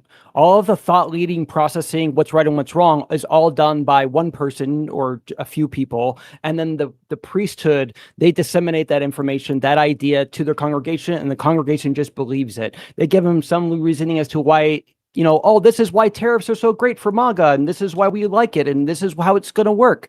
They give them some things to latch on to like, yes, I know this thing, but they didn't come up with the idea. They don't know how to debate it. They're so ill-equipped of ever debating it. They can't, and they shouldn't. They're not good enough. And I would say the same thing to my 4-year-old daughter. If you don't know the thing good enough, you're not ready to debate it with anybody. You need to go do the work. And so many people today, they don't want to put in any of the work almost anywhere in life, but especially intellectual effort and learning a complex topic and debating with other people and actually caring that they might be right and you might be wrong. So you're actually thinking about what they view, trying to stand where they stand, walk a mile in their shoes, to see if maybe they are right. Maybe we should all be Marxist. Maybe we should all be vegan. I'm not for either of those things, and unless we're able to consider it, like it's like we have like these blinders on. Nope, I don't need to take whatever this group says seriously. If they're MAGA, nope, those are MAGA cultists. Nothing they say is serious. We're all human. It's kind of impossible to get past that. Like there's so much tribalism that's built into our psyche that I don't think we're ever going to be capable of just like ending that sort of thought process. People, because this is something that I talk about a lot, is that being right a lot of times doesn't have a benefit.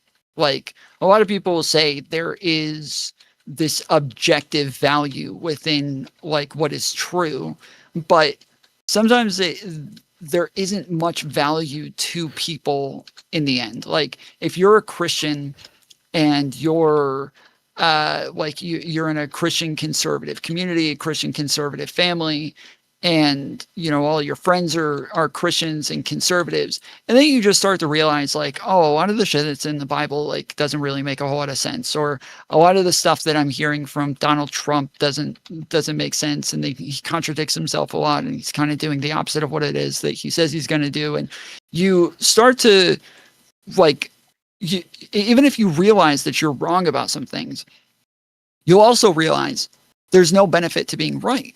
Like, okay, so what? So if I come to the conclusion that like trans people we should respect their pronouns, or gender dysphoria is real, or systemic racism is real, or whatever. Okay, so you come to that conclusion, and then what? Now you're right, and what happened? Like, maybe your friends don't really like you anymore. They think you're a fucking crazy SJW. Your family, you don't think the same about Christianity as you did before, and they think that you're some like, you're somebody who's going to go to hell now. And there's so many things within the tribal aspects of these but even just real quick, even still, like what that person believes, you're showing this social discrediting or this problem that causes them interpersonal relationships, and I agree with you.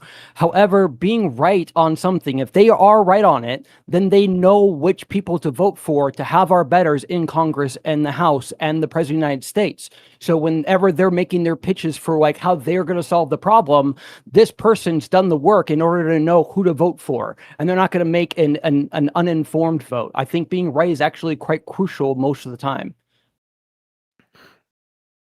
I mean, most of the time, sure, but I'm saying to to that individual. You're giving me a societal value to this, but why the fuck does that person care about societal value? Like if it costs them all of the things that they enjoy about their tribe and, you know, their family and their friends and their community, their church, they're like, if it costs them everything that they have, that they value as far as community goes, like why the fuck do they care?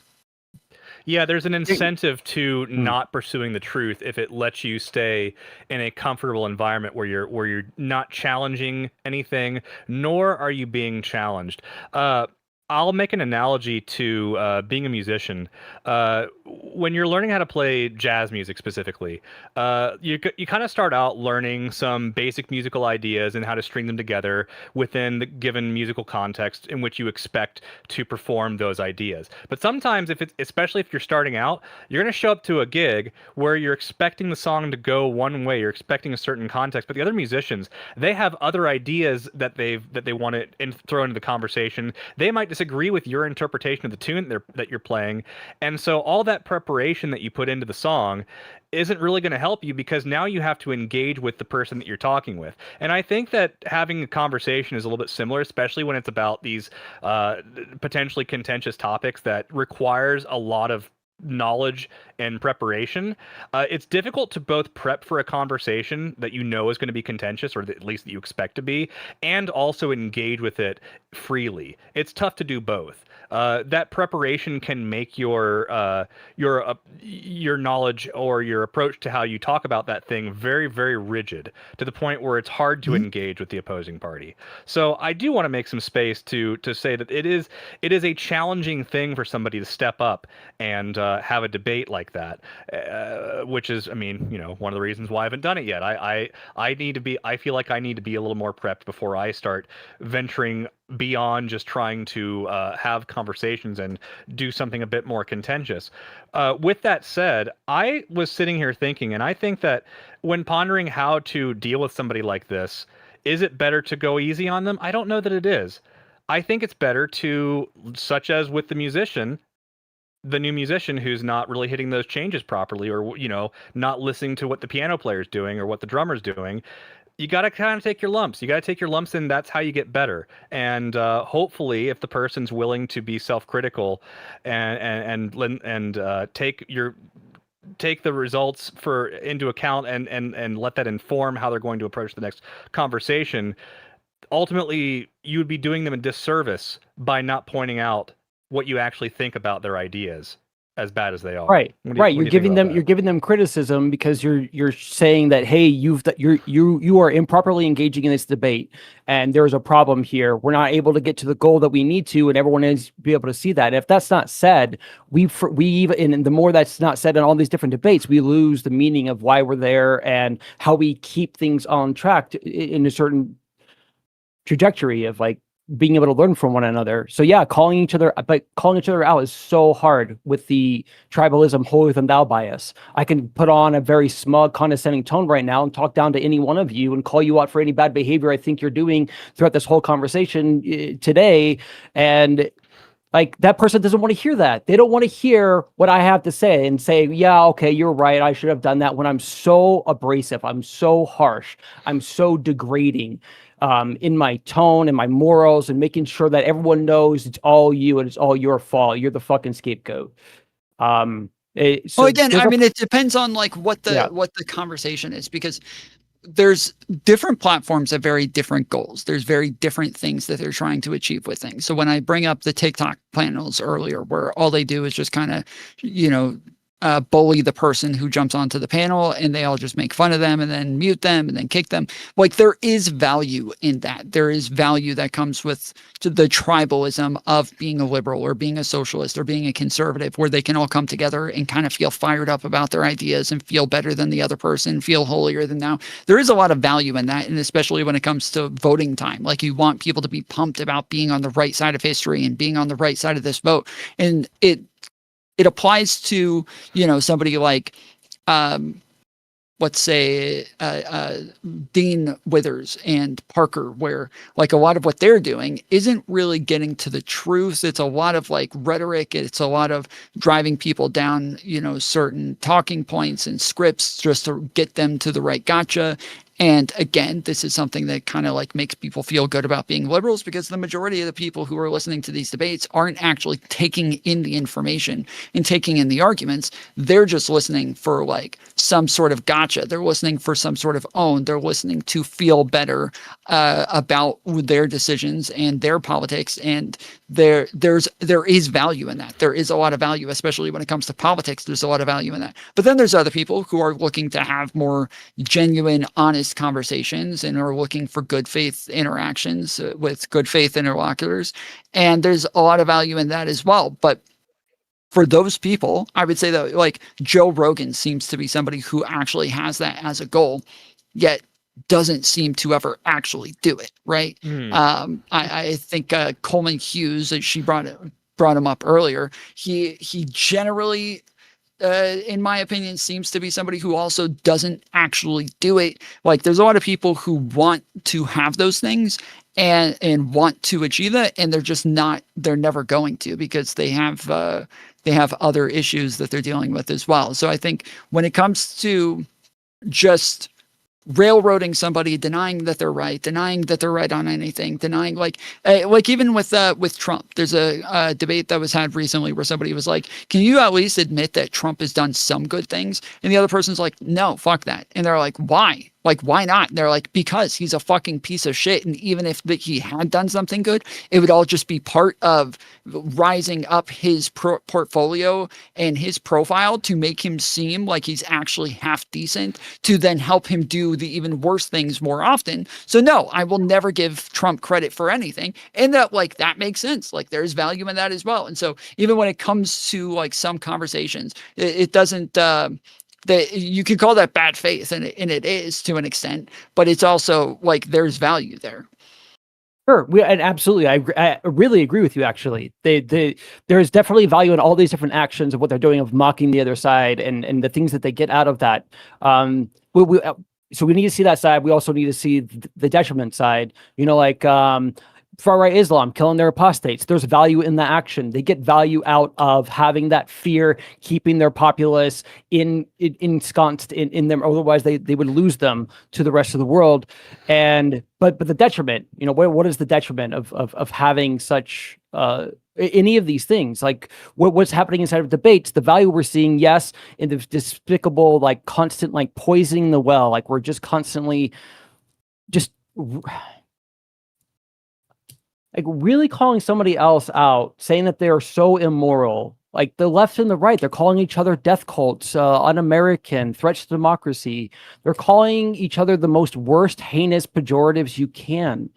We are at very crazy times right now where we can't just constantly reinforce it to say, well, it's totally fine because there's value in it.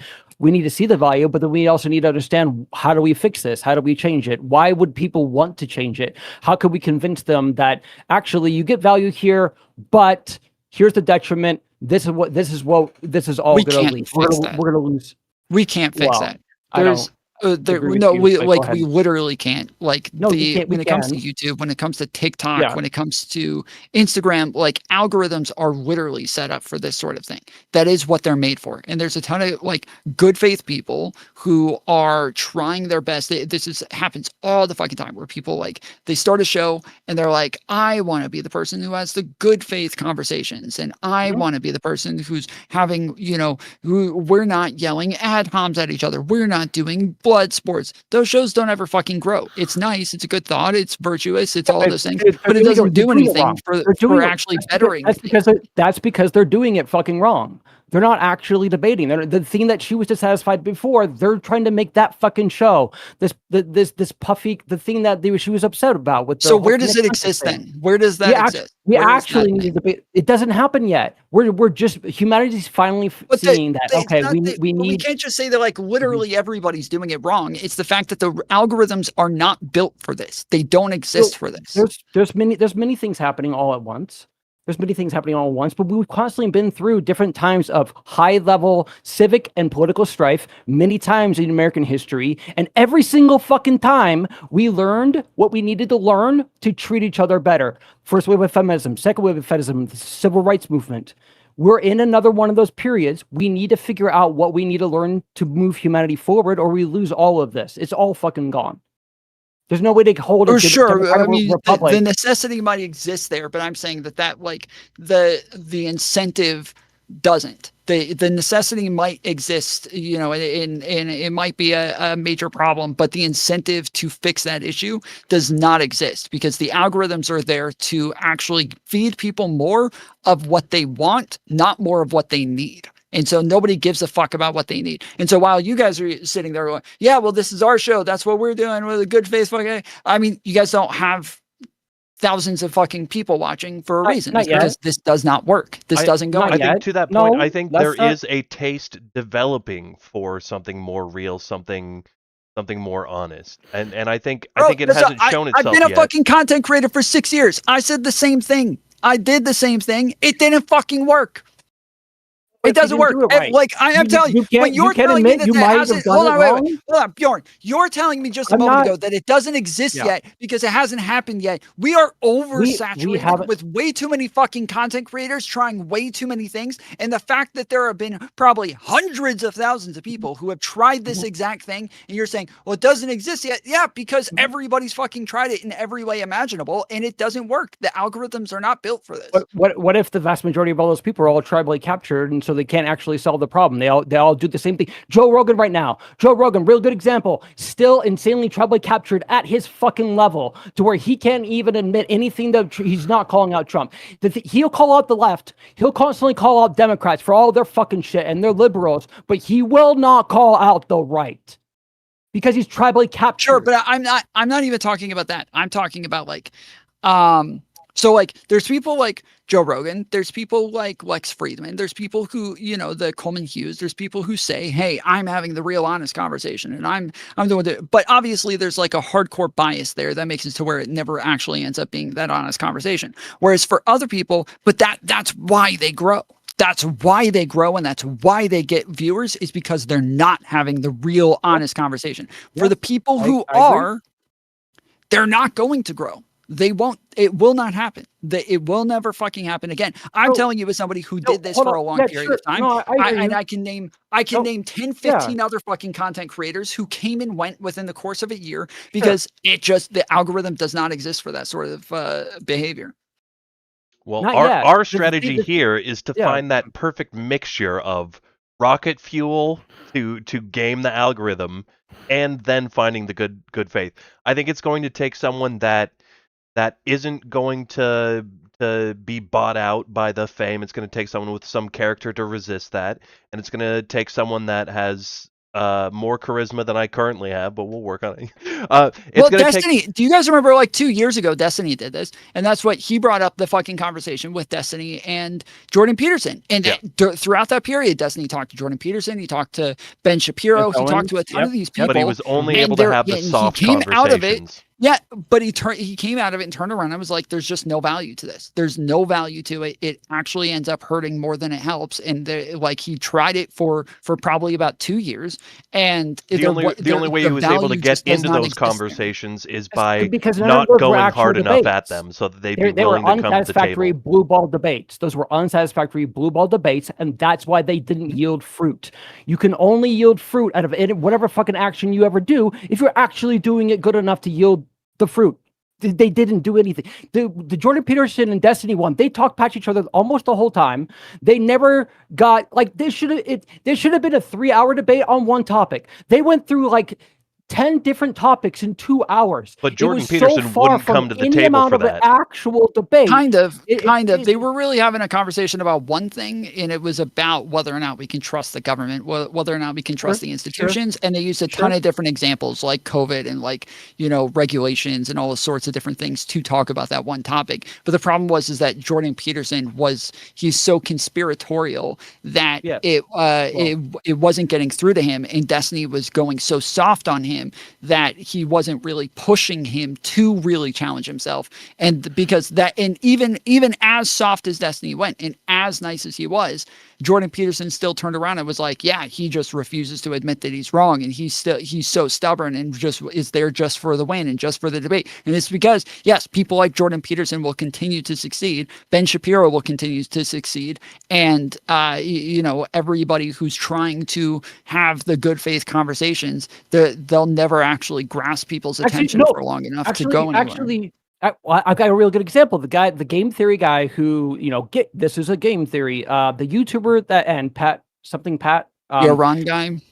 His Iran guy. No, the you're talking about the guy. Chinese dude, or no. Game theory. As He's in- the white YouTuber content creator. His channel is called Game Theory, and that's like video just- games Oh. game theory. That that's Yeah. just a game theory. His very last episode Video game lore videos. that he before he retired was about Veritasium's video on game theory, the prisoner's dilemma thing. And he used an example inside of his own industry showing how a whole bunch of YouTube content creators that were makeup artists all did this thing of like talking shit and don't watch their streams and all these different things. And the metric showed that fucking group failed. And the group that did better is the cooperative group that actually worked with each other, figured out how to prop each other up. That group succeeded. No, Their again, metrics I agree, but you're talking about and their money pragmatism increased. again. I'm not talking about I get it, pragmatism. I'm but you're talking talking about actually. No, hold on. Wait. That's When how you're when interpreting giving it, an but that's not what I'm example. saying. Okay, when you're, I will explain why I'm interpreting it this way. When you're Yes. giving an example of what groups work best together and what achieves the most, I agree with you, and I'm saying that that's what brings the necessity that exists. That's a pragmatic outcome. But when we're talking about like what actually, that is a prescriptive outcome on how to actually get to a better world. Whereas I'm saying that doesn't, that's not like something that can exist in reality. And so when you're saying this is what's best, sure, we agree that's what's best, but it's not a thing that that's really achievable. Why not? Because you know so? Seriously, you're Because like the Dr. algorithms- Fauci. You're like Dr. Fauci saying that the vaccine's 100% true and accurate. No one gets to make a claim something is impossible. You would have to be God and omnipotent to know it can never fucking happen. You know all philosophy. You've done all the moral calculations. You know it can never, I don't ever, think he's ever claiming happen. it that far. It's not a moral calculation. No, but still, if you're saying never, you are saying never. This would be like Trump saying, Yes. Tariffs are great and amazing, and everyone should just believe it. Like, you might be wrong. There's many times in history where it is the better ideas that got us here. It was the Enlightenment period that gave birth to the government that you and I benefit from right fucking now is the most novel government. It never existed before they invented it. They min-maxed, they conserved the good ideas and progressed the bad ideas together. There was like 50 fucking people that debated over what should go in the American Constitution, and like I can't remember, it was like 39 of them signed it. It wasn't one person.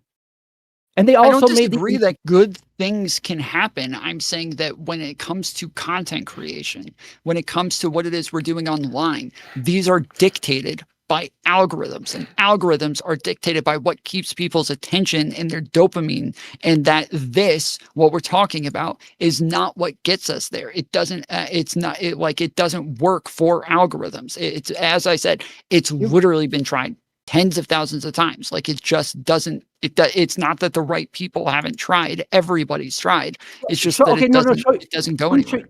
That claim you're making, show me the really, really good debates. Don't give blue balls. You're very, very fucking satisfied with it. And it was two people of different ideological bents arguing a fucking topic. Show me where that actual good debate happened. When you said it's been tried, I don't think it has. Please show me those. I don't think they exist. I think it's just constantly performative. Everyone's screaming and everyone's trying to do that thing, but it doesn't happen. Well, I think freaking the Connor points, his one, they have the debate moderating thing, and most of those things turn into fucking streaming shows.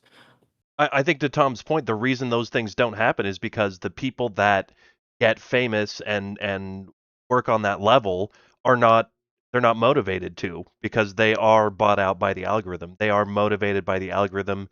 They've gotten to that point by being ideologically captured. And so, So I can see. No, I I'm can see saying that no.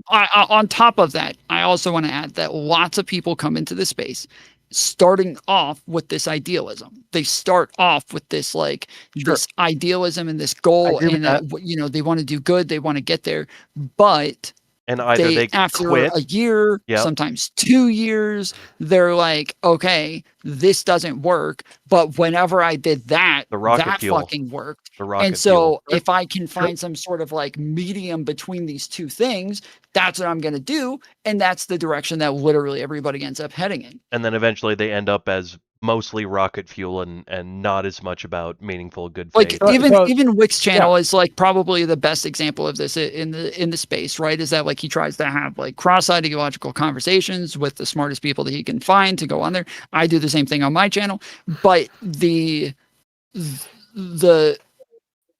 are some like ultra performative fucking channels as well. Like the my channel and Wick's channel, like there's so much fucking performativity and what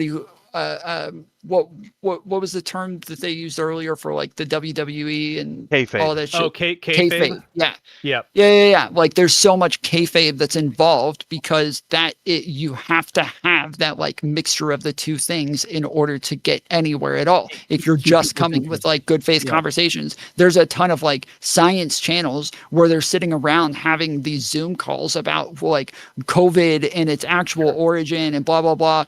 And they're very good faith conversations from very smart people who really understand the fucking science. Nobody watches those fucking videos. They're just sitting out there in the ether. Sure.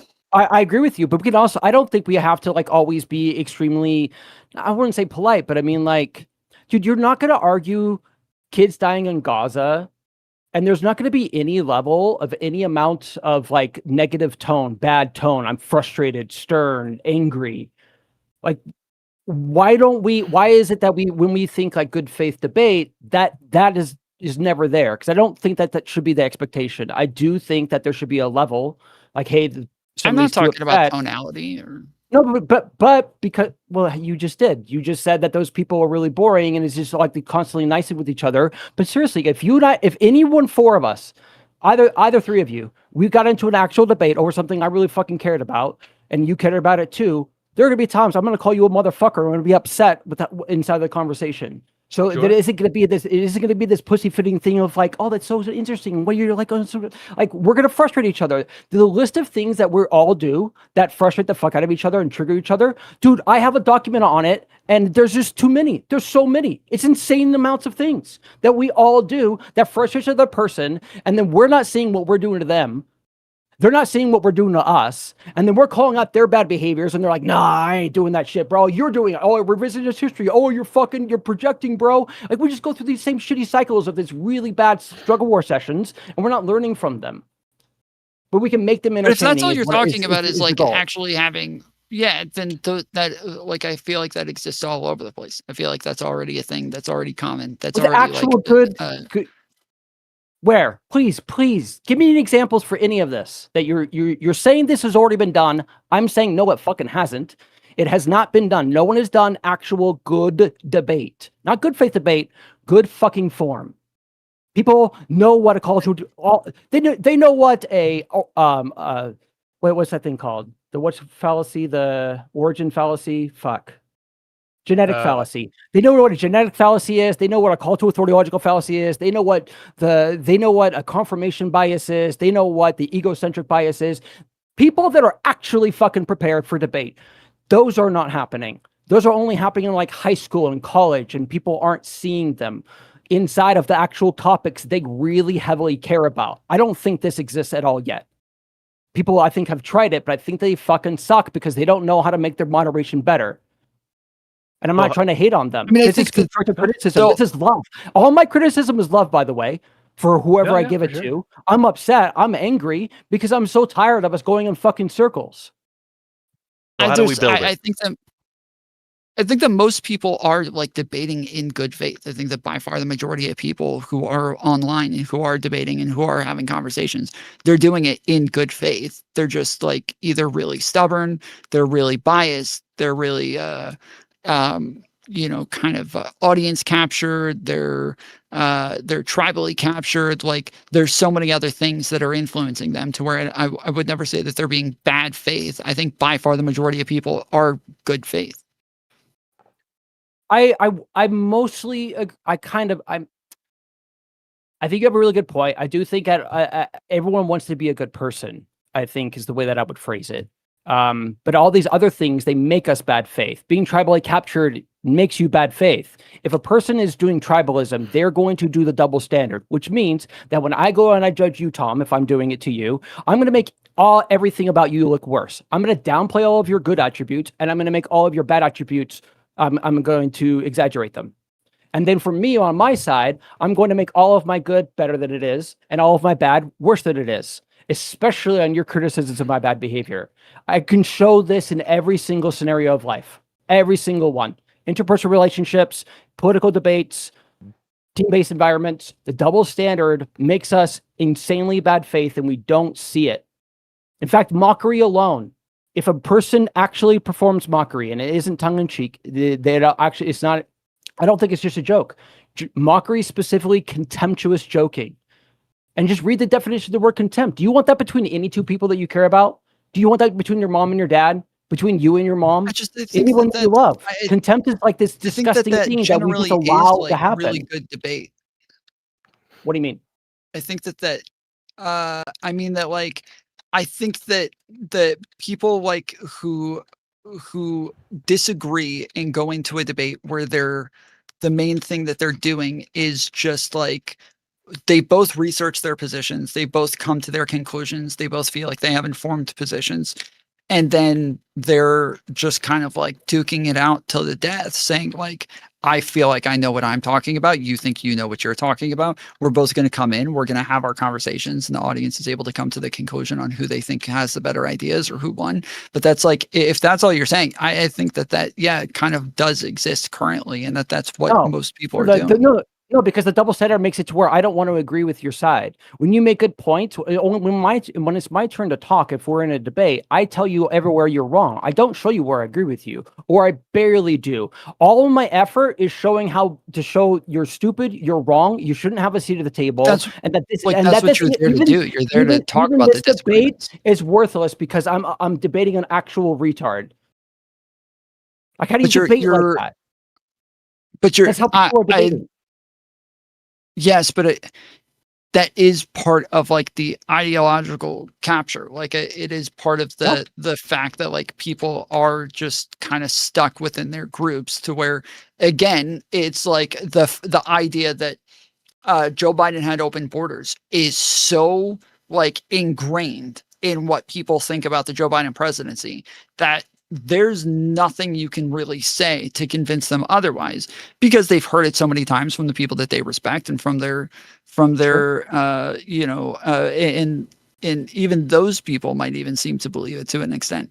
But I think that everybody has a bias, and your people like inherently want to feel good about their positions. They want to feel like they're on the right side of history. They want to feel like they're right about things. And that's what they're looking for when they go and find these like sorts of debates and things. That's what they're looking for. That's what they want to hear. Even if they say, oh, I want to hear good faith debates, the majority of them don't. By far, like 99% of them don't want to hear good faith debates. They want to hear somebody repeat back to them their own views and make them feel good about it. They want confirmation bias, and to show, I call it feed the beast. They want somebody to dunk on somebody else to show, yeah, we're the right side, we're the heroes, you're the villains. We're just constantly doing in-group versus out-group. But here's the thing, though. The reason those things aren't even close to being good debates is because they're not showing agreement.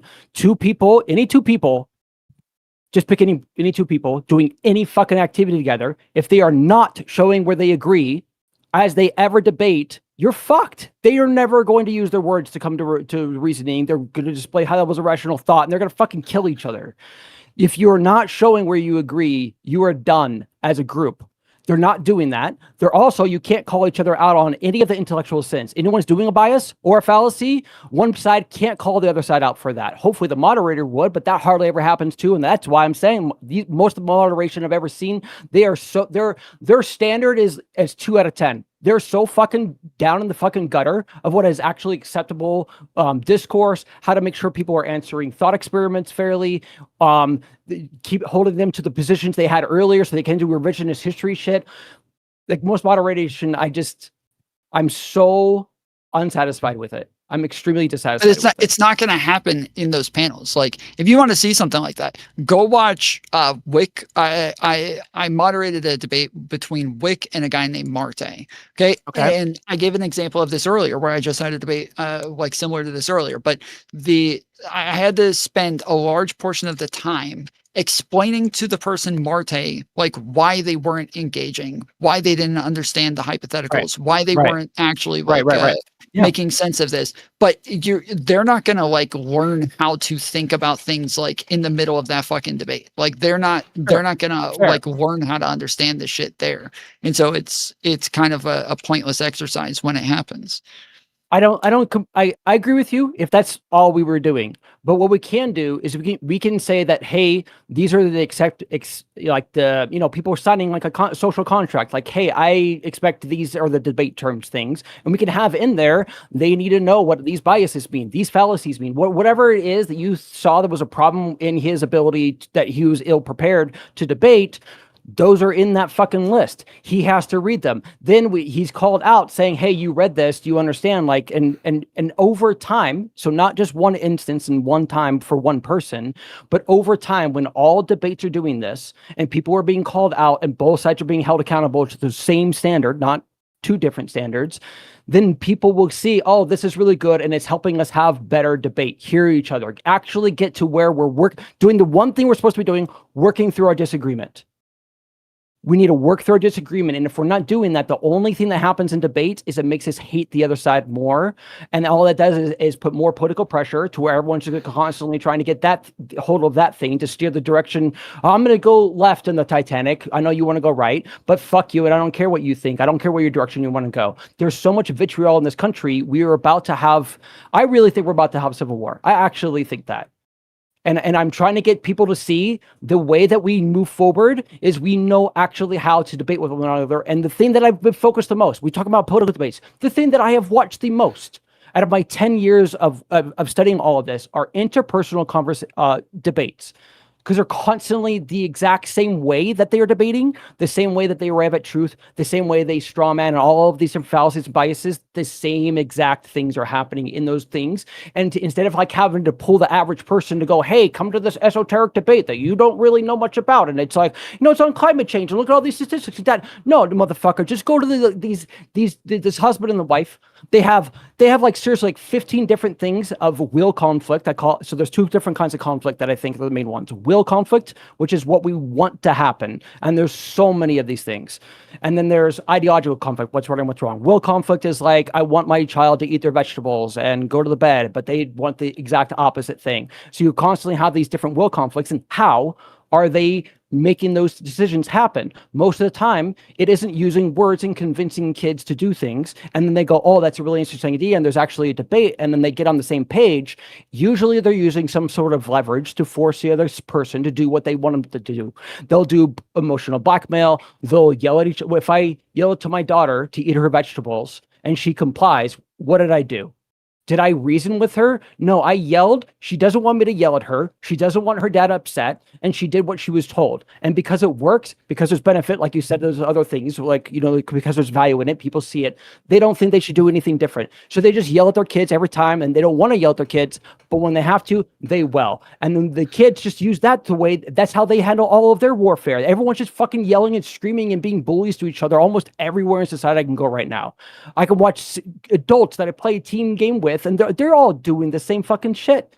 Like we're such an insanely toxic society. What's true? Sorry. I don't think that's true that like this is happening everywhere. I think this is everywhere. Have you seen the moderation system in Overwatch? It is so insanely overtuned. I have 20 permanently banned accounts. I currently have 3 that are silenced. I do display bad behavior because every single fucking time I go in that game, everyone's working against each other. And they have really low, shitty Sure, but morals. They that's don't just part care of, to like, do better, competition and things, they hold you back, so you don't get to have the nice thing you want to have. You see yourself as something. You talked earlier about like how our image of like the whole thing with Hunter Biden and why he wanted to come back. Dude, I loved your rant on that. I loved it. I was listening so fucking intently because I really agree with you. I love that you went back on just like how he got there, and you guys went to like the tragedy of like him. Like we got to see like this person's life, and that, oh my God, okay, yeah, that makes sense why he's a fucking cokehead and crackhead. Like look what happened to him when he was young. How much PTSD this guy went through. There's a problem inside of our team environments. We do not know how to work together. I can show this, not even just in my own games. I can show this with the top content creators in Overwatch 2. The same things happen. The constant pattern is you cannot rely on your team.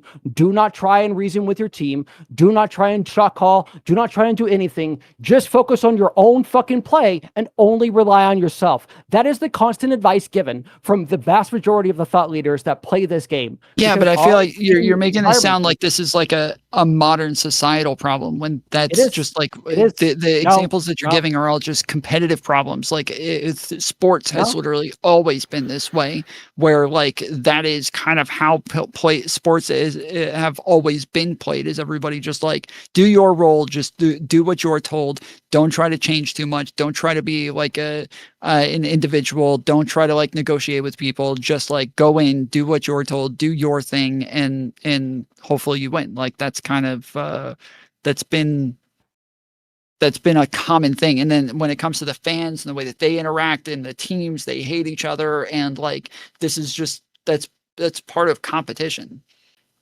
Yeah, I mean, I think that just speaks to people coming to these conversations with attitudes of being competitive versus being collaborative, and there's and like we've alluded to, there's values to each of those approaches.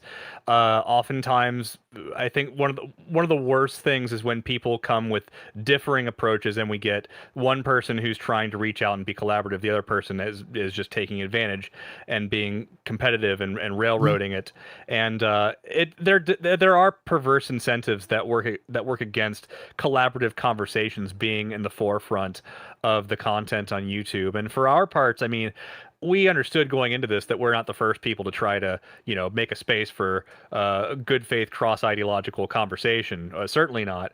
Kind of recognize that going into this our ceiling might be niche content, right? And part of, I think, Right. is being okay with that. And just making sure like we're not really in it to get the biggest audience that we possibly could. We're trying to do our part, carve out our small little space in the internet, and do it for as long as it's enjoyable. And I mean, so far it's been enjoyable. Maybe it will cease to be in future years and we'll stop. But I think if the incentive is to reach people, then yeah, you're better off being salacious and having the Most of the time it eye-grabbing doesn't viral stop being moments. enjoyable. But yeah, Sure. most of the time it doesn't stop being enjoyable. Most of the time it like gets to a point where you have a time crunch and you either stop doing this or this has to make money. And Right. And that's when the you'll get in a perverse relationship incentives with a take over. girl, or you'll be but there will be other things that are conflicting your time to be able to spend on this. And if it's not making money, then like it's not really something that you're really going to be able to stay Pour invested time in. into. So you have to move on to something else. Yeah, it's tricky. I don't think that just because it's a futile effort, or at least that it may be, or at least the precedent thus far is that it's futile to pursue this goal. I still think it's worthwhile, and maybe if I don't not, think it's futile. I'm just saying that like it's never going to be like Joe Rogan. It's never going Right. to be Well, the algorithm, Destiny. It's never going to be the Hassan. algorithm thing is also changing, though. I don't know if you heard, the Instagram is now instituting this thing where you get to control, your content. And I think that's one of the things that people are bringing up this thing recently, where like so much of like what's happening is that we gave away the remote control. in the 90s, we were constantly in control of what content we were watching. And dude, I'll be scrolling, and I sometimes have like I'll go comedy and stuff like that, but then they show like some crazy like whacked out shit, and I'm trying to relax. Like you don't even get to pick a fucking mood, but this is going to change, I think, at some point, that people will come for it. And as soon as, just like a free market thing, as soon as one person does it, and then they set that precedent, and then a lot of people show that they want it, other companies will follow suit. So I do think that. I mean, I don't think that changes hope. much, though. I think that that's still just beneficial to the algorithm. Like, people are still going to choose the thing that is like grasping their attention the most, that's going to hold their attention the most, and it's not going to be the thing that's like most educational or most beneficial to society or like those things. That's never going to be. Are you familiar with the French Revolution where they beheaded Maximilian Robespierre? No. So the thing that I'm trying to show here is that there's behavior economy thresholds in a society.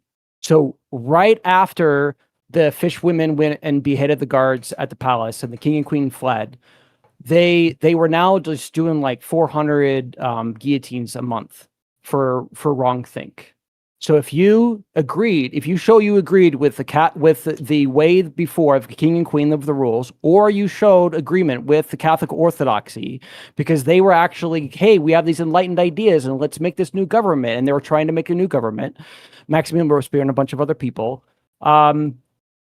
they wouldn't stop the beheadings, and the people at first were clamoring for it. They wanted it. So this is the thing that I think that you were hitting on with the algorithm. People are feeding the beast. They want to hate their people. They talk about the Facebook whistleblower thing where they could have fed you like 300 different articles. Well, they'll give you the ones that are going to boil your blood the most about how the other side is doing either something really wrong you don't like, or just any of this fear porn, any of the fucking fear porn. That's what you're going to get because it's going to boil your blood, and that's what gets the most engagement. So I agree with you to a great degree, but there is a behavior economy threshold where that stops. It stopped so hard for them. This would be equivalent to MAGA actually putting Trump in a guillotine and killing him and then dismantling the guillotine afterwards, because that's what happened in this scenario, in this revolution. That's how bad they didn't just get broken under the spell of the tribalism to go, oh gosh, like they wanted to fucking kill their own king that freed them.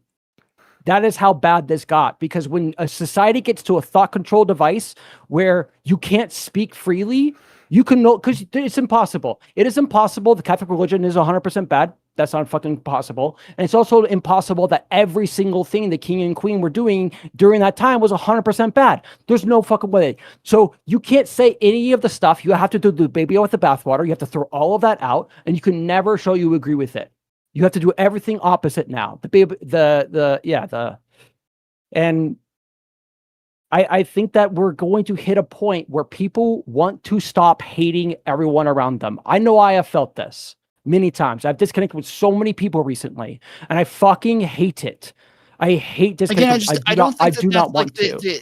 I don't think that that's most people. Like, if you go out to a job, the majority of the people that you go and work with, you're not talking about video games. You're not talking about politics. You're not talking about sports. The majority of those people you get along with, the people out in the streets, the people at the grocery store, the people, like, by far the majority of people are not online all the time. They're not playing video games all the time. They're not watching politics. They don't really give a fuck much about politics. They'll watch like a little bit in the morning. But hold on a second. But that's about it. Tom, and we don't need to go down the full list of this, but there's the suicide doubling rate of our teenage daughters, the doubling of our suicide rate. Mm-hmm. This is per Jonathan Haidt. He just wrote the book, the Anxious Generation. We have a loneliness crisis epidemic among young men.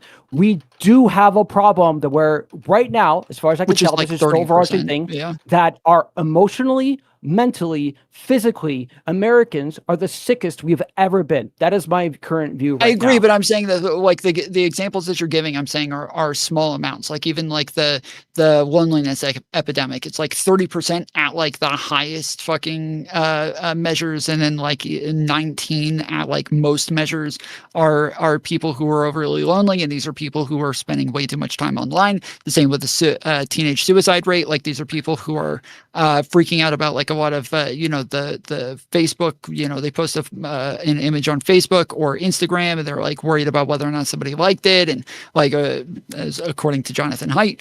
And so these are things that are happening, but those aren't like, that's not the majority of their life. Those are things that like exist as part of their life, but the majority of the people that they engage with, the majority of the people in their real life, that's not it. Like their family, their friends, their coworkers, the people they go to school with, like that's not the majority of it for people. But I understand that like for people who are online or playing video games for large portions of their day, they're going to have a very different experience. Yeah, we're definitely exposed to it a lot more than the regular person. And as we approach the hour here, I'm just going to bring us to a close. But Thor, I appreciate you jumping on, and I know you've got another thing to say, so I want to give you an opportunity to have the last word on this topic, if we could. Tom, I would love in the future if we can go over that, because even just this right here, I think this is easily like a 3-hour discussion of like just analyzing the harmful data that we're all witnessing. You have data that I don't have. I have data that I don't think you've seen before. That is scary. It's really scary data to show that our society. I'll just say one real quick. The average Republican and Democrat for fucking like 20 years all lost the ability to agree. When they sit down with each other, they don't show, oh yeah, I agree with that point too. Yeah, I also want this on abortion, whatever it is. They don't fucking do it. They haven't been doing it. That's scary to me. That this demographic that isn't political, isn't online all the time, isn't constantly tuning in to CNN. That's how they're arguing. That's a scary thing to me. And I think there's other pieces. So if in the future you ever wanted to, this is what I do all the time. So I would love that. And I appreciate your time, and I appreciate you hearing me out. I love the back and forth. And dude, I love so many of the arguments you were given before, man. Like I really do. I commend that. Yeah, we really appreciate you bringing this to the conversation. It was good spirit, and I think we articulated some worthwhile things to consider when approaching discourse.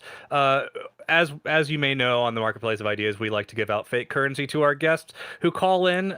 Tom, how much out of 1,000 grift coins should we give Thor? Thought we weren't doing this anymore. We are always doing this. What do you mean? You said that we weren't going to make it to where the content creator I can't make stipulations. It's the gamification, right. Yes. Well, I mean, we tried to get non-Fawn to not give stipulate. He does it anyway. To be honest, we're stuck between trying to make a fair infrastructure, but also being a hands-free, deregulated marketplace like we should. Okay, well, I will not stipulate anything and just assume you will spend the money on me since you loved my argument so much. So I will do it. I see. This is earmarked. This is earmarked, yeah. That's right? the way. That's the way non-Fawn was doing it to inflate the value of his stocks.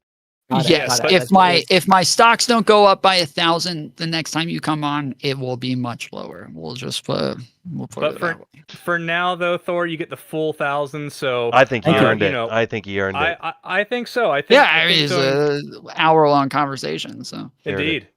Yeah, well, Thor, thanks so much for coming on, and we'll hope to have you on as a caller in the near future.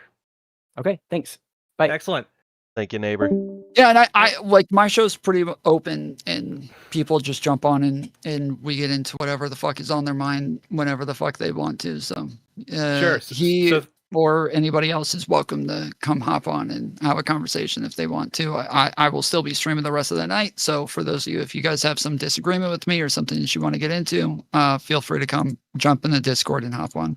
And that is Tom Foolery Show, not the Tom Foolery Show, but Tom Foolery Show on YouTube, yes? Yep. Excellent. Well, Tom, thank you so much for coming back. We'll hope to have you back on the show in the near future as well. And to everybody watching, I hope you enjoyed it. If you like the content, come to our YouTube channel, The Marketplace of Ideas, and maybe give us a like and subscribe. It would greatly help us stand out in this algorithm that is geared against content like ours. So we will be the first to do it right, okay? We're going to prove Tom wrong over the years, okay? We're going to heal the entire discourse. We're going to bring peace to the Middle East here on this show. We're going to bring freedom and the free market of ideas to every corner of perhaps the galaxy. It's all happening here, folks. Next time on the Marketplace of Ideas. Thank you all for showing up. Thanks for having a good time with us, Tom. Take care, partner. Keep waving. God bless America. We are no longer streaming.